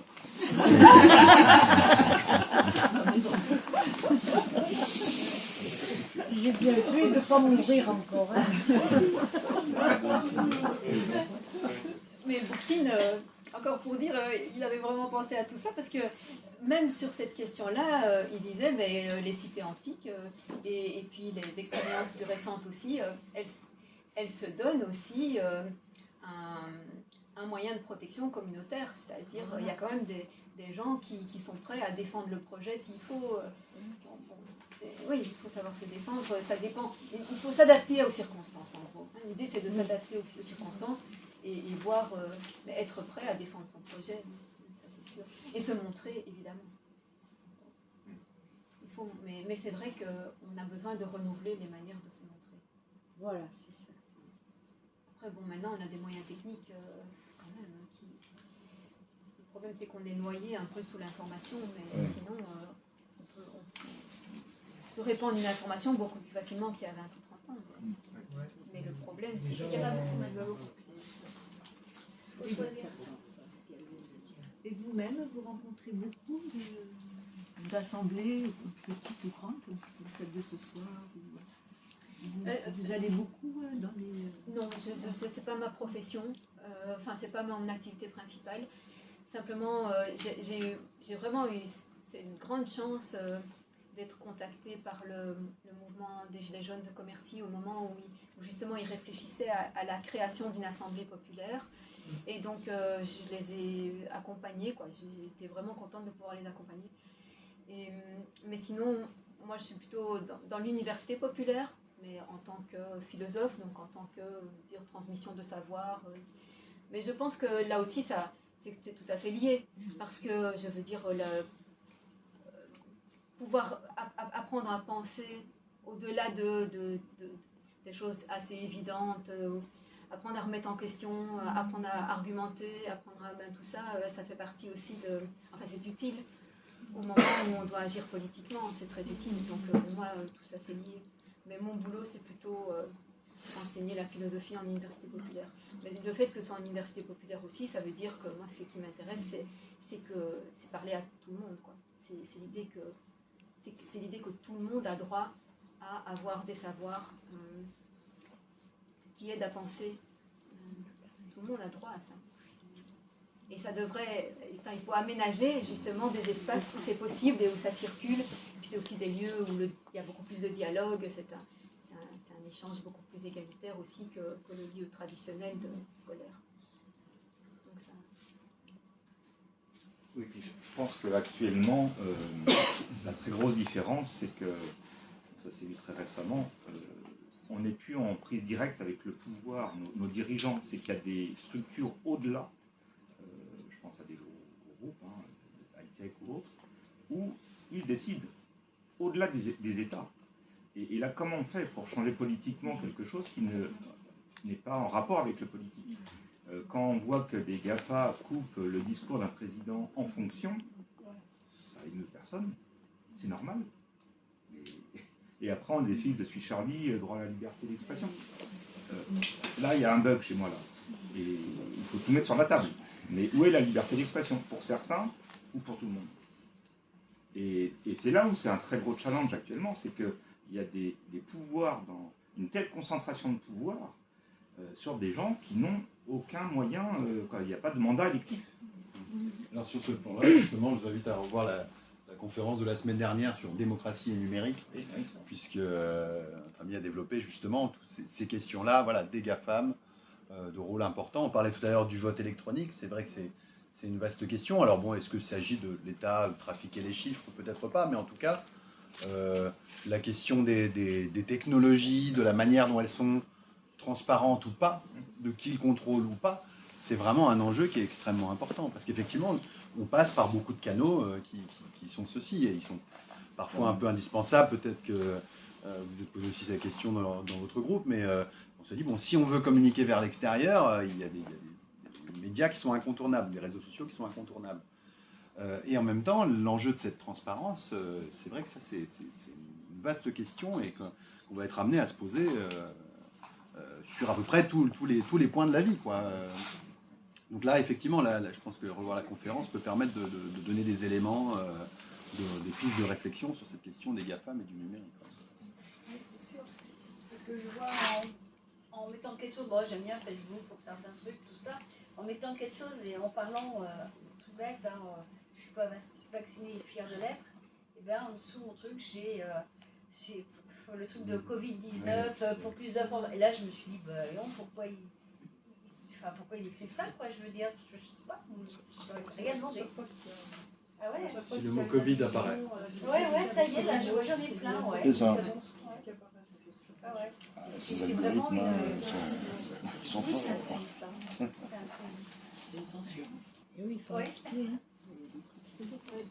En fait, c'est vrai qu'on, j'ai pas beaucoup évoqué le pouvoir économique, mais c'est vrai que le pouvoir économique, financier, fait partie du problème et de tous les problèmes. C'est clair. C'est vrai que quand on parle politique, on pense plus à la structure étatique, mais évidemment que tout ce qui est pouvoir économique et financier, c'est la racine du problème. Enfin, je veux dire, c'est eux qui, avec ce besoin d'accumulation de profits, etc., sont en train de détruire la planète. C'est eux, c'est certain. Et enfin, le plus d'un point de vue écologique, c'est le gigantisme des serveurs, etc. Il va falloir éviter tout ça, quoi. Mais après, ce qui est très intéressant, c'est de se dire que c'est aussi le rôle des assemblées de citoyens de décider ce qu'ils veulent garder et ce qu'ils ne veulent pas garder. En faisant le pour et le contre, en disant, bon, on a quand même besoin de communication, on a quand même besoin d'énergie, mais qu'est-ce qu'on fait pour que ça reste non nuisible? Qu'est-ce qu'on décide de garder et de ne pas garder? Ça, c'est important de pouvoir en discuter, de se dire peser les avantages et les inconvénients. Oui, parce que de toute façon, pour communiquer, on est d'accord que là, c'est impeccable. Internet, YouTube, tout ça, pour communiquer, c'est extra. Oui. Il y a un Américain dont j'ai oublié le nom a prédit la fin d'Internet. Oui. Il va s'effondrer de lui-même. On a dit ça du capitalisme, on l'attend toujours. Non, il s'est effondré, c'est une autre forme. Voilà. Et on est aussi très exposé, je pense qu'on parle du numérique. Une explosion solaire de classe X60, il n'y a plus un ordinateur qui marche sur la planète. Et on se retrouve au Moyen-Âge. Il faut être conscient de ça. On est très exposé technologiquement. Et donc, par l'extérieur, la Terre, même le système solaire ou autre, point d'interrogation. Et la bascule peut se faire très vite, de ce fait. Dans un sens comme dans l'autre. C'est vrai que c'est dangereux parce que je vois hier, donc tout le monde sait, il y a eu une grosse coupure Internet pour SFR et Free. Et administrativement, je devais sortir mon avis de non-imposition. Et là, je ne pouvais pas, parce qu'avant, on l'avait en papier, c'était bon, je pouvais l'imprimer. Mais là, je ne l'ai pas. J'ai dû attendre qu'Internet revienne pour pouvoir l'éditer. Ah oui, on perd du... C'est pour ça que le numérique, ça les intéresse bien. Ouais, c'est vraiment... Mais par rapport à tout ce qui se passe dans la destruction de la planète, quand même, on est tous complices. Parce que c'est bien beau d'accuser l'État, mais nous, avec notre argent, on a le pouvoir. Et qu'est-ce qu'on fait? Mais je pense qu'il ne faut pas mettre tout le monde sur le même plan. Parce qu'il y a des énormes différences, justement, d'ampleur du gaspillage, d'ampleur de la consommation, d'accumulation, etc. C'est pour ça qu'il y a des gens qui discutent le terme de anthropocène. Hein. On parle d'anthropocène pour dire qu'on est entré dans l'âge où l'homme est en train d'influencer complètement le devenir de la planète. Mais il y en a qui disent, non, il ne faut pas dire l'homme en général, il ne faut pas dire l'être humain en général, il faut dire capitalocène par exemple. Parce que c'est quand même pas tout le monde à la même échelle qui nuit. On n'est pas tous responsables au même titre quand même.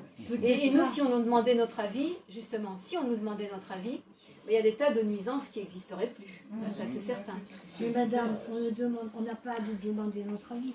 On a de nous-mêmes à nous imposer. Par exemple, hein, on a des marchés à Montauban, on en a. Nous, on a des producteurs bio. Hein. Mais non, on va acheter le sous-vide au supermarché. Et ça, même dans ceux qui sont écolos et tout. Alors moi, ça, je trouve que ça, on a une responsabilité. Il faut savoir ce qu'on veut dans la vie. Si on a envie de soutenir l'écologie, il faut soutenir nos producteurs qui se crèvent la patate pour nous, qui gagnent peu d'argent, qui se sacrifient pour nous, ces gens-là. Est-ce qu'on les fait travailler, ces gens-là, en priorité? Oui. Non, mais je dis en général, quoi, la majorité des gens, quoi. On n'a plus été dans une grande surface depuis. C'est pareil, hein. Il ne va pas. Oui, mais on est combien ce Si on a soir à tout ce cette qu'il faut, réunion? Voilà, On mais est combien combien au marché? On est combien à cette réunion ce soir? Mais ça augmente hein, quand même. Oui, Quand ça on voit augmente, le mais en fait, succès c'est des tellement attaques, lent etc., par ça rapport, augmente, hein. oui, mais par rapport à leur rapidité d'action à eux et à leur puissance, nous on est tout petits. Hein. Oui, mais il y a les revendeurs dans les marchés aussi. D'ailleurs, il n'y a qu'à voir Ah oui, combien là, on est à pas production. être vaccinés par rapport à combien ils sont vaccinés. Enfin, Il faut éduquer les gens. Il faut éduquer les gens. C'est ça, on est une minorité. C'est vrai qu'on est une minorité. À tous les niveaux. on n'a pas tous, en tout cas, la même conscience et la même valeur des choses. Absolument, ouais, ça c'est sûr. Ça, avant de se mettre d'accord là-dessus, excusez-moi, mais Les renversements sont partis toujours de minorités. oui, oui, bien sûr, mais j'y crois. Comme ceux qui donnent l'espoir. C'est pour ça que je suis là. Pour les enfants, il faudrait éduquer On les peut enfants. pas, on dépend de tous ces médias. Et nous, ça fait un moment qu'on propose quelque chose sur le Montauban. Ça fait 2 ans qu'on propose. Et bon, en fait, moi j'ai l'impression qu'on ne nous a pas du tout entendus. Parce qu'on nous a muselés. Quand on était en campagne, on a proposé ça en campagne, les assemblées citoyennes avec Montauban en commun. On a fait 2,69% sur Montauban. Donc comment on fait? Hein? Oui, c'est ça, c'est le visuel, c'est ça. Donc comment on fait pour passer plus que ça? Je pense qu'il faut faire par les petits bouts comme ça, en fin de compte, de manière à voilà, ça fasse une tâche qu'on puisse agrandir, parce que c'est nous qui faire le bouche à oreille, etc. En parlant. Justement, à l'échelle locale, on n'a peut-être pas besoin de médias. C'est peut-être un moment où on peut se passer des médias. Oui. À l'échelle locale. C'est vraiment faisable. Ça prend du temps, mais c'est faisable. Si je parle juste de moi, parce que je ne peux parler qu'à partir de moi, je savais que ça existait. Si je ne suis pas venue, c'est parce que j'étais dans mon confort. D'accord? Et c'est aujourd'hui parce que j'ai été dérangée dans mon confort que je bouge. Et je crois qu'on est très peu, qu'il y a encore beaucoup de monde qui sont dans leur confort et qui fait que c'est trop bien et qu'il vaut mieux même pas voir ce qui se passe dehors parce que quand même ça va devenir vraiment inconfortable. Donc je crois que c'est vraiment là le problème.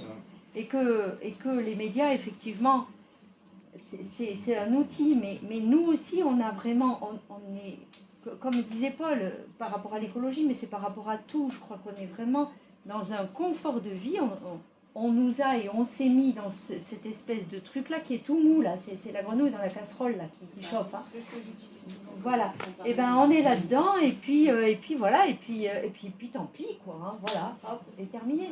Et puis on est dans un grand égoïsme aussi. Et faut pas oublier.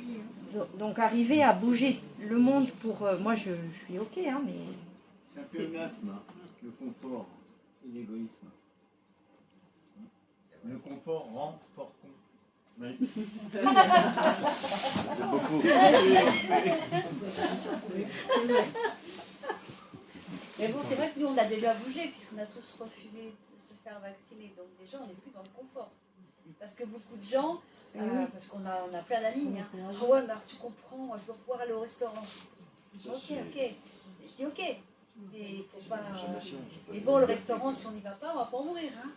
C'est pas de la liberté, le restaurant, c'est de la Non, je crois pas. C'est de la consommation. Exactement. C'est une solution de facilité. Donc il faut encore plus d'inconfort pour qu'on... Et après, on a votre solution. L'argument d'Hypire est quand même dangereux parce que je veux dire, on peut pas souhaiter atteindre le fond. Non, mais avec le recul, regardez avant la crise du Covid et maintenant. Oui. Vous avez vu comment ça évolue? Oui, en 2 ans. C'était inconcevable, mais on se le dit entre nous, vous, on se serait jamais rencontrés. Non, c'est vrai. Merci, monsieur. Mais pour accoucher, il faut des contractions. Hein. Je dirais qu'en tout cas, les occasions que des personnes prennent conscience qu'il faut sortir de ce confort et aller vers les autres pour rejoindre un groupe pour agir, ils sont assez rapprochés et de plus en plus fréquents quand même depuis quelques années. Parce que les Gilets jaunes aussi, c'était en grande partie des gens qui ne s'étaient jamais mobilisés, qui en discutant avec les autres, se sont dit effectivement j'ai un bout de chemin à faire.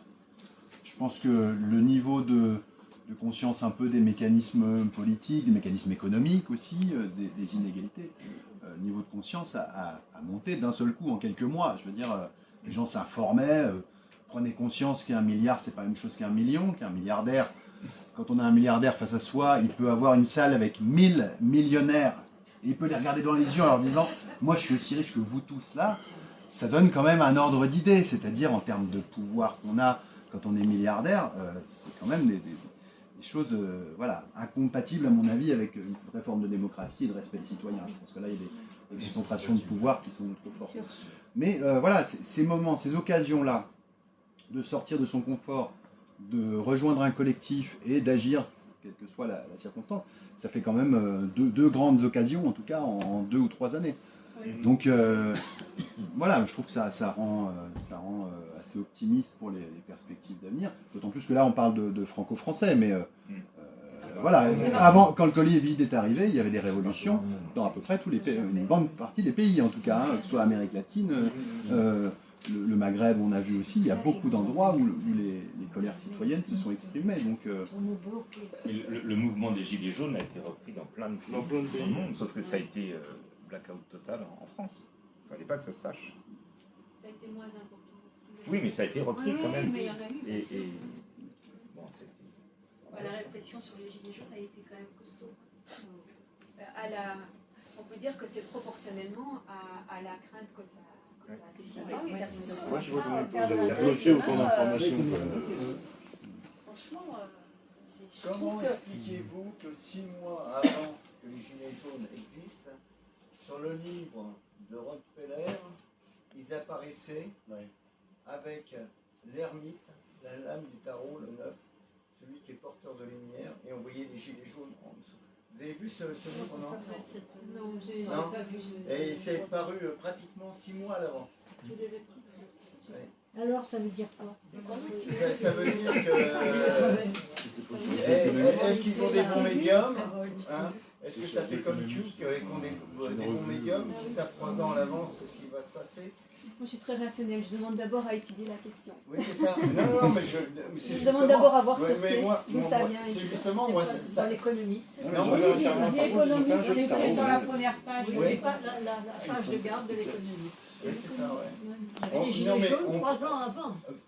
Après, The Economist, si c'est britannique, des gilets jaunes dans la rue en Grande-Bretagne, ça fait 30 ans qu'on en voit tout le temps. Oui. Tous les travailleurs ont un gilet beaucoup plus que nous, quoi. Je veux dire, vous travaillez n'importe quoi, vous avez un gilet de signalement, donc c'est vrai que là-bas, c'est synonyme d'un travailleur en fait. Disons que là, c'était vraiment avec les panneaux, j'ai pas pu le dire parce que c'était marqué en anglais, mais ça ressemblait étrangement à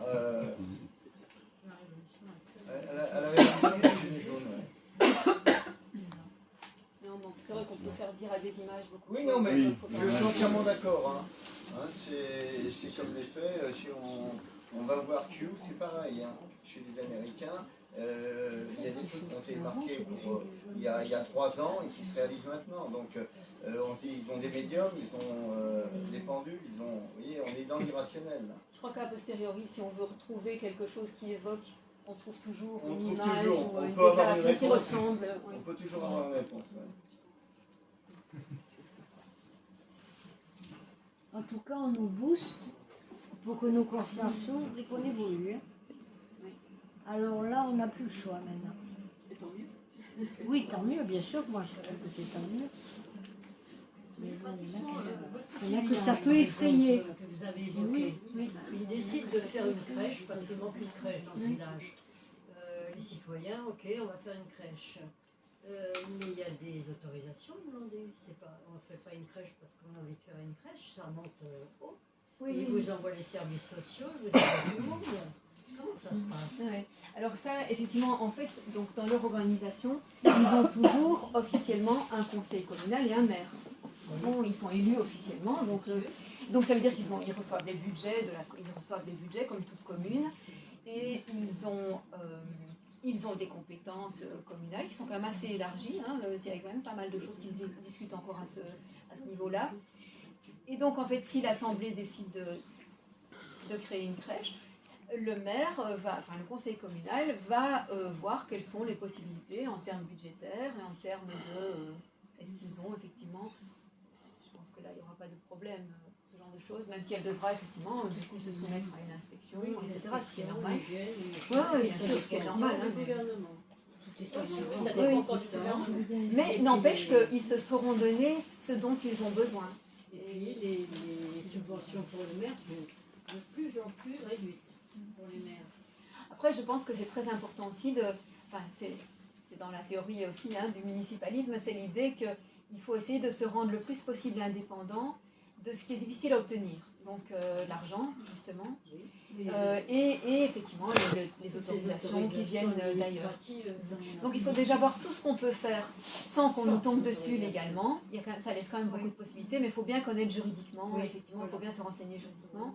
Et puis se rendre plus indépendant de l'argent en mettant plus de choses en commun.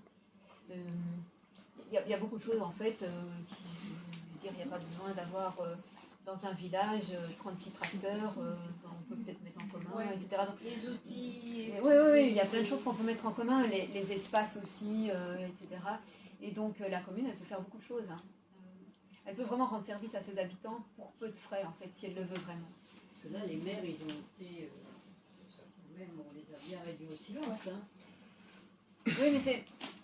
Dès le moment où ils changent, où eux changent de perspective, c'est-à-dire au lieu de tout attendre de ce qui vient d'en haut, ils changent la perspective et ils disent je vais voir ce que nous pouvons faire au niveau local entre nous, en sachant que si tout le monde est d'accord dans le village, on peut faire beaucoup d'économies d'échelle, on peut faire beaucoup de...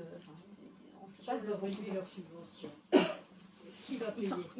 Alors, par exemple, il existe des associations qui s'occupent de financement alternatif. Donc ils font des récoltes de fonds solidaires. Par exemple, oui, une association comme Terre de Liens. Je pense par exemple à Terre de Liens. C'est vrai que ça existe beaucoup pour le foncier. Cette association, elle recueille des dons. Avec ça, elle achète des terres agricoles et elle permet à des gens qui n'ont pas d'argent ou pas de quoi emprunter de s'installer sur ces terres pour produire, notamment pour les AMAP, etc. Donc, ce système existe, évidemment, encore une fois, c'est tout petit encore, mais c'est une manière d'échapper aux besoins d'argent. Il y a une banque aussi d'économie fraternelle, Oui, la NEF, c'est ça la nef. qui existe depuis longtemps, hein, et qui est toujours dans ce même sens-là. Ça reste Il y en a une sur Toulouse. Je vais dans votre sens, hein, c'est pas pour parier. NEF. Y a-t-il un danger de tirer vers le bas une société sur un plan économique? Parce que s'il y a moins de tracteurs, s'il y a moins de ceci, s'il y a moins de cela, vous voyez ce que je veux dire. Hein, donc, on peut toujours inventer autre chose, on peut partager le travail, Mitterrand l'a fait. Alors, dans le système économique capitaliste, si on diminue la production et la consommation, le système s'effondre. Oui. Ça c'est sûr, parce que c'est un système qui doit constamment être en croissance à cause du fait qu'il repose sur la concurrence, qu'il repose sur l'actionnariat, c'est-à-dire il faut toujours donner plus de dividendes, sinon les actionnaires déplacent leur argent et le mettent ailleurs. Donc le système a vraiment besoin de croissance. Et donc si on se passe de plus en plus d'acheter, le système va se sentir mal. Mais nous, on veut qu'il se sente mal. Donc on va dans ce sens. Comme lui, il veut qu'on se sente mal. Non, mais c'est-à-dire, alors là, justement, c'est là qu'intervient cette idée de mieux choisir nos technologies, mieux choisir nos productions industrielles. Et de dire, bon, si on se réunit avec tous les gens du peuple, donc tous les métiers, toutes les compétences, les capacités, et qu'on fait une assemblée et qu'on dise, bon, qu'est-ce qu'on va produire de nécessaire, qu'est-ce qu'il faut absolument garder comme seuil de production, sinon on va avoir une vie qu'on ne veut plus, quoi. On peut le faire, puisque on a les outils de production, on a les personnes compétentes. Le tout, c'est de... Si on n'a plus besoin de rétribuer des actionnaires, c'est énorme, hein, l'argent qui passe là. C'est énorme l'argent qui passe à l'actionnariat. Et qui oblige à faire pression sur les salaires, à faire pression sur les mesures de sécurité. Si on se débarrasse de ça... Monsieur Beau, il y a des micros villages, des éco-villages qui existent, mais ils existent dans notre système. Oui. Hein, quand on touche le RSA à côté et tout, c'est facile d'être... vous voyez ce que je veux dire. Hein. Moi, personnellement, j'étais artisan coiffeur. J'étais obligé de faire 3 400 € pour avoir 1 000 € pour moi. Hein. Donc j'étais à 5 400 pour 1 500 €. Et donc c'est un coût, hein,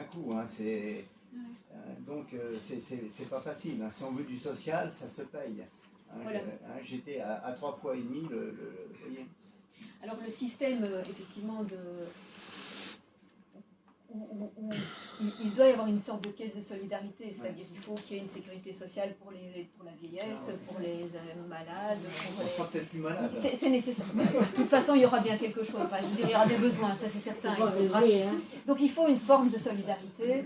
Et le fait que tout le monde donne un petit peu pour aider ceux qui sont dans le besoin, il faut garder ça. C'est le minimum, c'est une base sociale. C'est la meilleure base que l'on ait d'ailleurs. Et oui, on ne fait pas société sans ça. Donc ça, ce sera nécessaire. Mais enfin, si vous réfléchissez en fait quand même au budget de l'État, si vous décomposez le budget de l'État et que vous regardez les plus gros postes de dépenses, c'est pas la solidarité le plus gros poste de dépenses. Hein, donc il y a beaucoup de choses je pense, qu'on va décider de supprimer, évidemment. Et puis même, le fait de ne plus, par exemple, importer des choses de l'étranger, je pense à la Chine. Si on reproduit chez nous en France, ça fera le boulot. Puis en plus, ce sera peut-être de meilleure qualité. Et je pense qu'il y aurait aussi des lettres de noblesse à redonner à la technologie en s'affranchissant de l'obsolescence programmée. Oh oui. Parce que ça, c'est un gâchis honteux. Parle en français, j'ai pas compris. Et parce que, comme je viens de ce milieu-là, mais comment des ingénieurs peuvent concevoir des produits qui vont tomber en panne, quoi. C'est des trucs... et personne ne parle, quoi. Il y a une omerta, mais... Oui, on en parle, ça fait Oui, on en parle, mais c'est tout, quoi. Et dans les faits. Oui, c'est ça, on le dit. J'ai une question, c'est comment est vue la vie déjà organisationnellement au-dessus du communal, jusqu'à est-ce qu'il y a du Sénat, des députés, comme il a dit Brookshin, la composition de toute cette structure organisationnelle, s'il y a une structure au-delà d'être pyramidale, peut-être plus latérale. Et ensuite, quel est le rôle peut-être de l'élu? Est-ce que sa rémunération? Parce que là, on voit des députés qui ont des doubles emplois, qui ont des rémunérations qui, au final, que nous payons, qui sont immenses. Quelle est son analyse, son récit sur ça et comment il le voit? En fait, dans cette proposition, donc, la démocratie directe, c'est l'idée qu'il n'y a plus de professionnels de la politique. Il n'y a plus de professionnels. C'est tout le monde se partage le pouvoir politique. Donc au niveau de l'Assemblée, c'est très clair, hein, les gens ne sont pas rémunérés, bien sûr, ils prennent un peu de leur temps, mais en même temps, on essaye de diminuer le temps de travail, puisqu'on a moins de besoins, etc., donc moins de gaspillage, donc on peut diminuer le temps de travail. On consacre un peu plus de travail à la vie collective, et voilà, donc là, ça marche très bien. Au niveau alors, de la confédération, donc, hein, comme je disais, pour tout ce qui doit être coordonné régionalement, éventuellement ou à plus grande échelle même que des régions, à ce moment-là, donc, il y aura à chaque fois des délégués d'assemblée qui vont essayer de coordonner les décisions au niveau où elles doivent être prises. Et ces délégués ne sont pas rémunérés non plus, parce que ce n'est pas des professionnels non plus. Ils y vont d'abord à tour de rôle, ce n'est pas toujours la même personne, c'est à tour de rôle. Et ils n'ont pas besoin d'être rémunérés. S'ils perdent, je ne sais pas, supposons qu'ils doivent se déplacer, siéger, qu'ils perdent peut-être 2 jours, si vraiment leur boulot en pâtit, quelqu'un d'autre va s'en occuper. Et ça, c'est quelque chose qui existe déjà, notamment au Mexique. Hein, les Indiens zapatistes qui se sont autonomisés là, dans le sud du Mexique, ils fonctionnent comme ça. Ils ont des assemblées locales, et puis ils ont des lieux qui regroupent un certain territoire, les assemblées d'un certain territoire, et à tour de rôle, ils y vont. Et pendant qu'ils y sont, comme là-bas, on parcourt surtout les choses à pied, ça prend un certain temps, etc. Donc, pendant qu'ils y sont, ce sont leurs voisins qui s'occupent de leurs champs ou de leurs animaux. Ça pourrait être pour n'importe quel métier, ça pourrait être le cas. Donc, ils ne sont pas payés, mais ils ne perdent pas non plus ce qui est leur subsistance, quoi. C'est ça l'idée, il ne faut pas payer les gens. Parce que si on les paye, ça crée une caste de politiciens, et ça veut dire que les gens ils auront intérêt à continuer à être au pouvoir, puisque c'est leur gagne-pain, et là vous êtes foutus. S'ils ont intérêt à se maintenir au pouvoir, on est dans Voilà, c'est ce qui se passe là. Et oui, on est dans l'électoralisme, dans le... Voilà. Non, c'est ça. Il peut avoir plus d'argent, il prend plusieurs postes, mais en fin de compte, il travaille sur aucun poste. Hein. C'est un truc. J'avais vu une image, je sais pas, d'un président de je sais plus quel pays qui prenait le bus comme tout le monde. Je ne sais plus si c'était un pays de nordique ou... Au-delà de la structure communale, est-ce qu'il y a un président? Est-ce qu'il y a une... parce que je vois les choses peut-être à un niveau national. Il n'y a pas de président, il n'y a pas de... C'est pas comme ça que je vois... Il y a des conseils fédéraux, donc il y a des conseils fédéraux qui peuvent prendre des décisions, par exemple, par rapport à de l'international, des choses comme ça, mais ce seront toujours... Ils émaneront toujours des assemblées de base. Je pense qu'il faut sortir de l'Europe pour faire ça. Hein. Ou alors il faut que partout en Europe ça se passe. Ah, ou partout sortir de l'Europe, parce que là c'est... Oui, parce que la question, on réfléchit encore en termes national, comme s'il y avait frontières. Mais en fait, ce modèle-là, il devient totalement caduque. Des communes frontalières peuvent décider de s'associer pour tout à fait ce qu'ils veulent. Donc cette idée de encore quelqu'un à la tête du pays et tout ça, comme tu disais, effectivement, ce qu'envisage Bookchin, c'est un moment de double pouvoir. Donc il y aura toujours ces structures-là. Après, la base de son projet municipaliste, c'est refuser, il me semble, toute forme de démocratie représentative. Oui.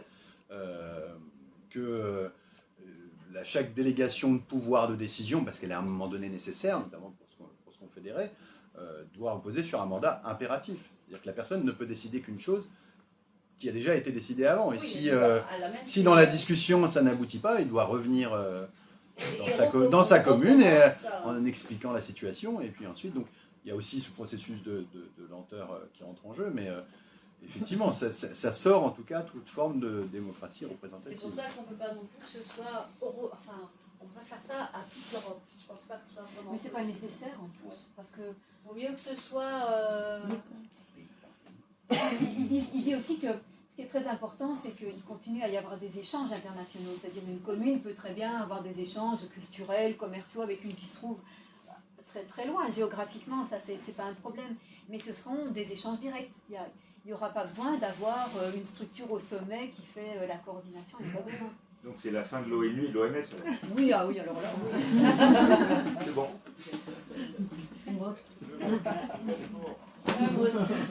C'est pas mal, hein. Il faut savoir que l'ONU est une société privée. Oui. Rappelez-vous ça. Est-ce qu'on peut comparer, si on avait comparé un petit peu, c'est par rapport par rapport aux Pays Basques, qui ont une empreinte vraiment communale, plus que peut-être dans d'autres qui font des festivités qui ont vraiment je crois qu'ils ont même une monnaie, la LOSC a dit, je crois, une monnaie locale. Parce qu'on peut parler de monnaie aussi dans cette... Alors, c'est deux questions différentes. C'est vrai qu'au Pays Basque, ils ont une autonomie locale assez poussée, mais là, peut-être qu'il faudrait juste mettre une petite restriction, parce que ça fonctionne quand même très très fort sur la naissance, le lien du sang, quelque chose d'assez clanique comme ça, on est né là ou pas. Alors que on voudrait que dans le communalisme que ce soit quand même assez ouvert, que je veux dire, si quelqu'un vient habiter quelque part, ben, il fait partie des habitants, quoi. On ne va pas être trop communautaire au sens, disons, des liens du sang. Et sinon, c'était quoi l'autre? La monnaie. Oui, alors la monnaie, ça c'est vraiment une question de nouveau, quand on réfléchit à l'institution économique, enfin quel type d'économie on veut, d'une assemblée à l'autre, ça peut être différent. Une assemblée peut décider qu'elle se fait sa monnaie locale, parce que c'est plus facile pour les échanges, je veux dire ça facilite, d'échanger plutôt des bons que directement des produits. Ou bien elle décide qu'on fait tout au troc, c'est possible aussi. Ça peut être fondé uniquement, oui, sur l'échange direct.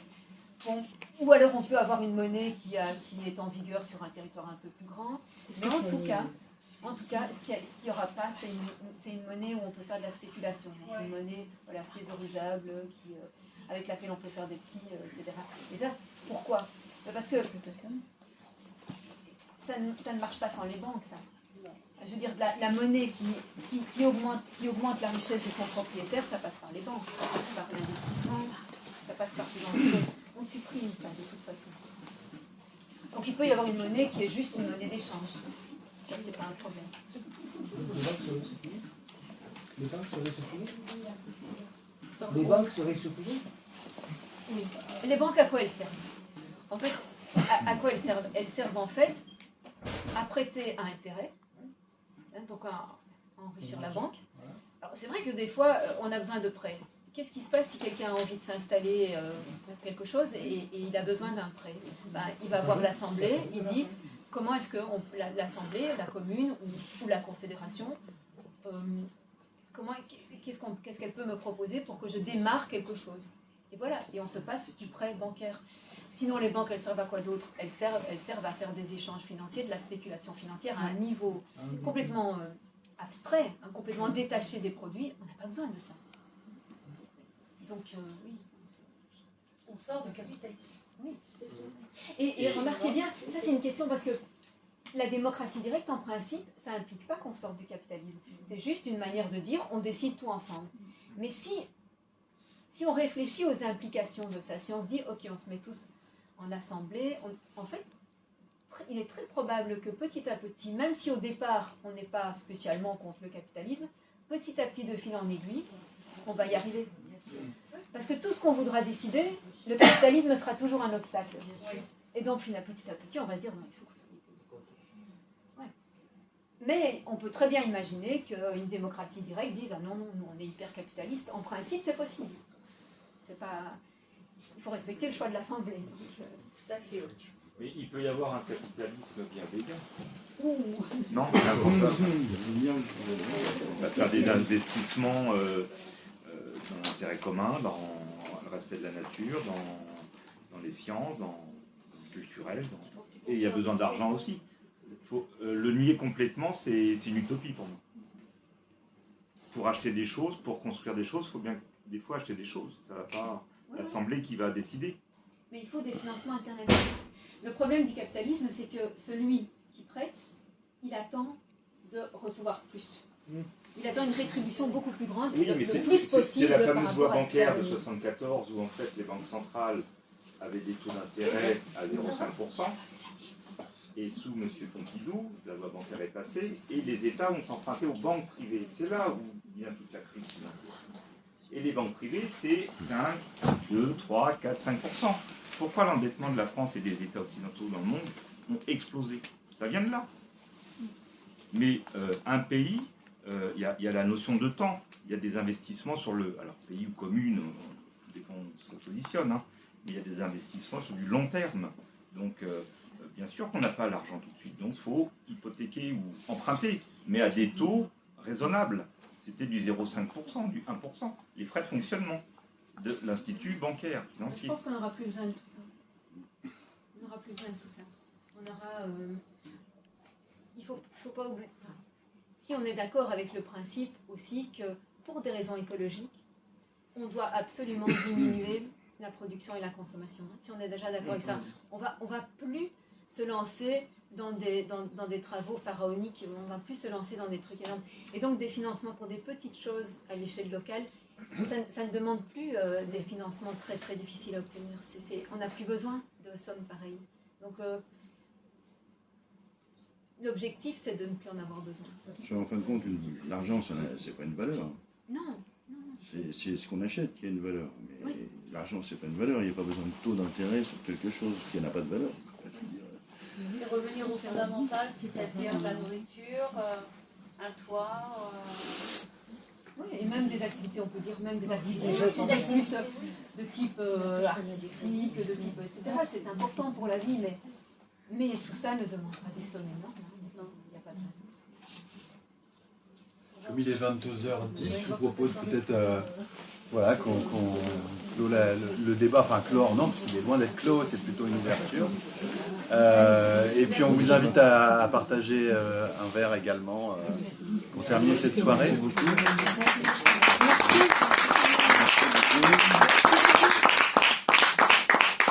Juste une question, c'est comment on fait maintenant pour s'organiser?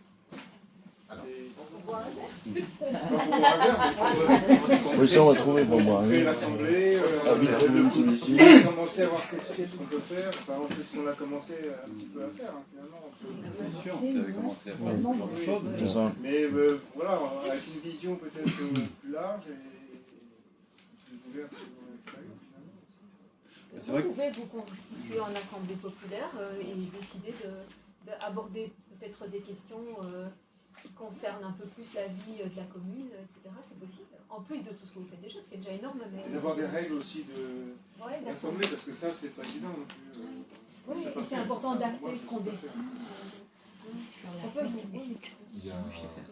On avait présenté un modèle de gouvernance justement pour Montauban à l'échelle d'une ville donc, de 60 000 habitants, quand même, 62 000, avec la difficulté que ça représente, hein, c'est-à-dire de pouvoir s'organiser et de mailler à l'échelle d'un territoire aussi vaste que Montauban. Mais on a montré, du moins de manière théorique, que c'était tout à fait possible.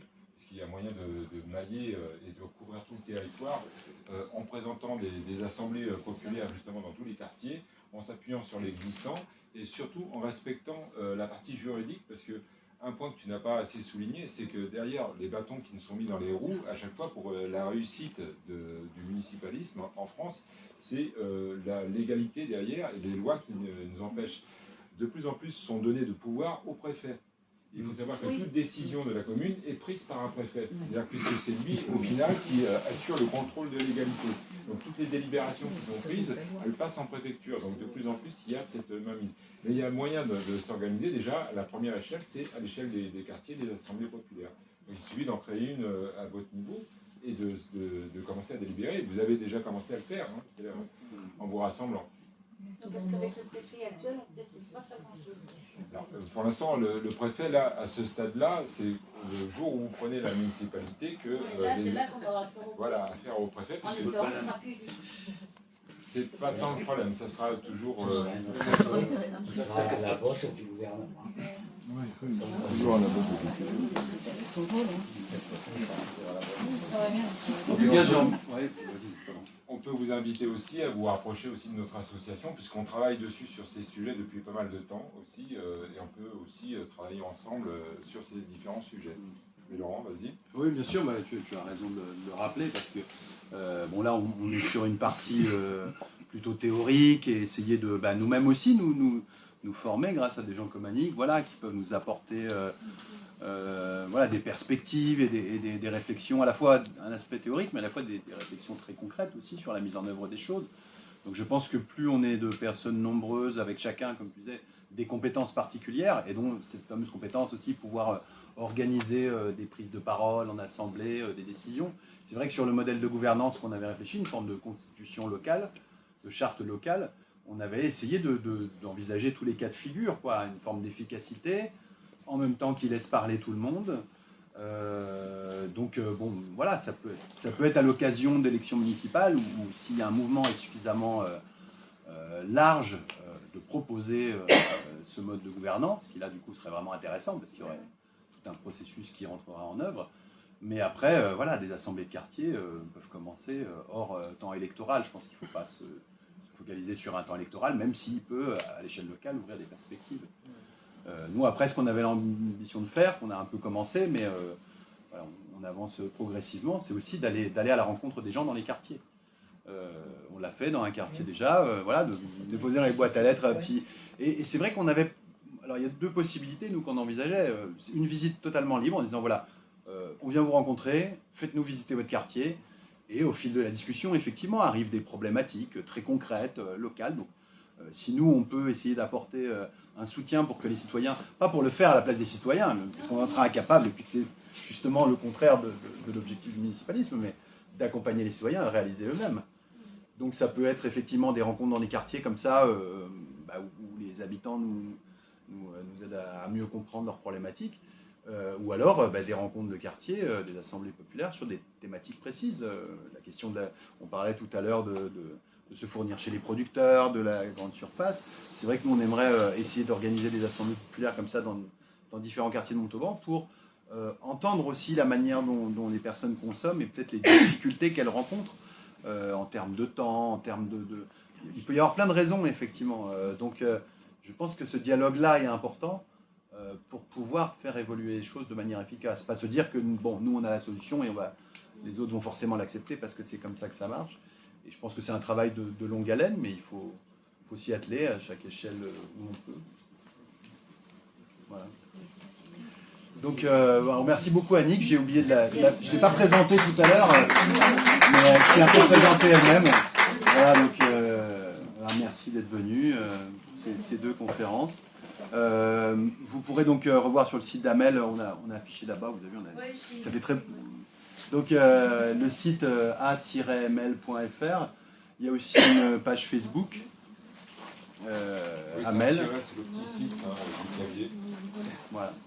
Qu'est-ce que le petit 6 C'est le 6 du clavier. Le tiret. Le tiret. Ouais. C'est du 6.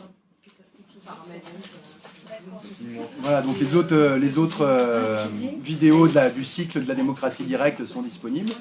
On ne sait pas encore s'il y aura d'autres volets à ce cycle, mais peut-être qu'il y aura sans doute, voilà, on a l'envie de continuer cette réflexion en cherchant des intervenants qui peuvent compléter Parce que là, ça. vous avez rencontré Résilience sur le côté nord. Après, il y a d'autres Résilience un peu partout. On ne pourra pas avoir Annick tout le temps avec nous, hein, sauf si elle veut s'établir à Montauban. Ah, voilà. Non, mais bon, les liens sont tissés et ça permet d'avoir des contacts. Voilà, donc si vous êtes intéressé, en tout cas, pour aussi nous rejoindre, nous donner un coup de main dans cette association, voilà, n'hésitez pas à nous solliciter. Voilà. Et puis on vous propose de prendre un petit verre ensemble pour terminer cette soirée. En tout cas, merci encore à Frédéric et à Sylvie pour l'accueil. Oui, merci.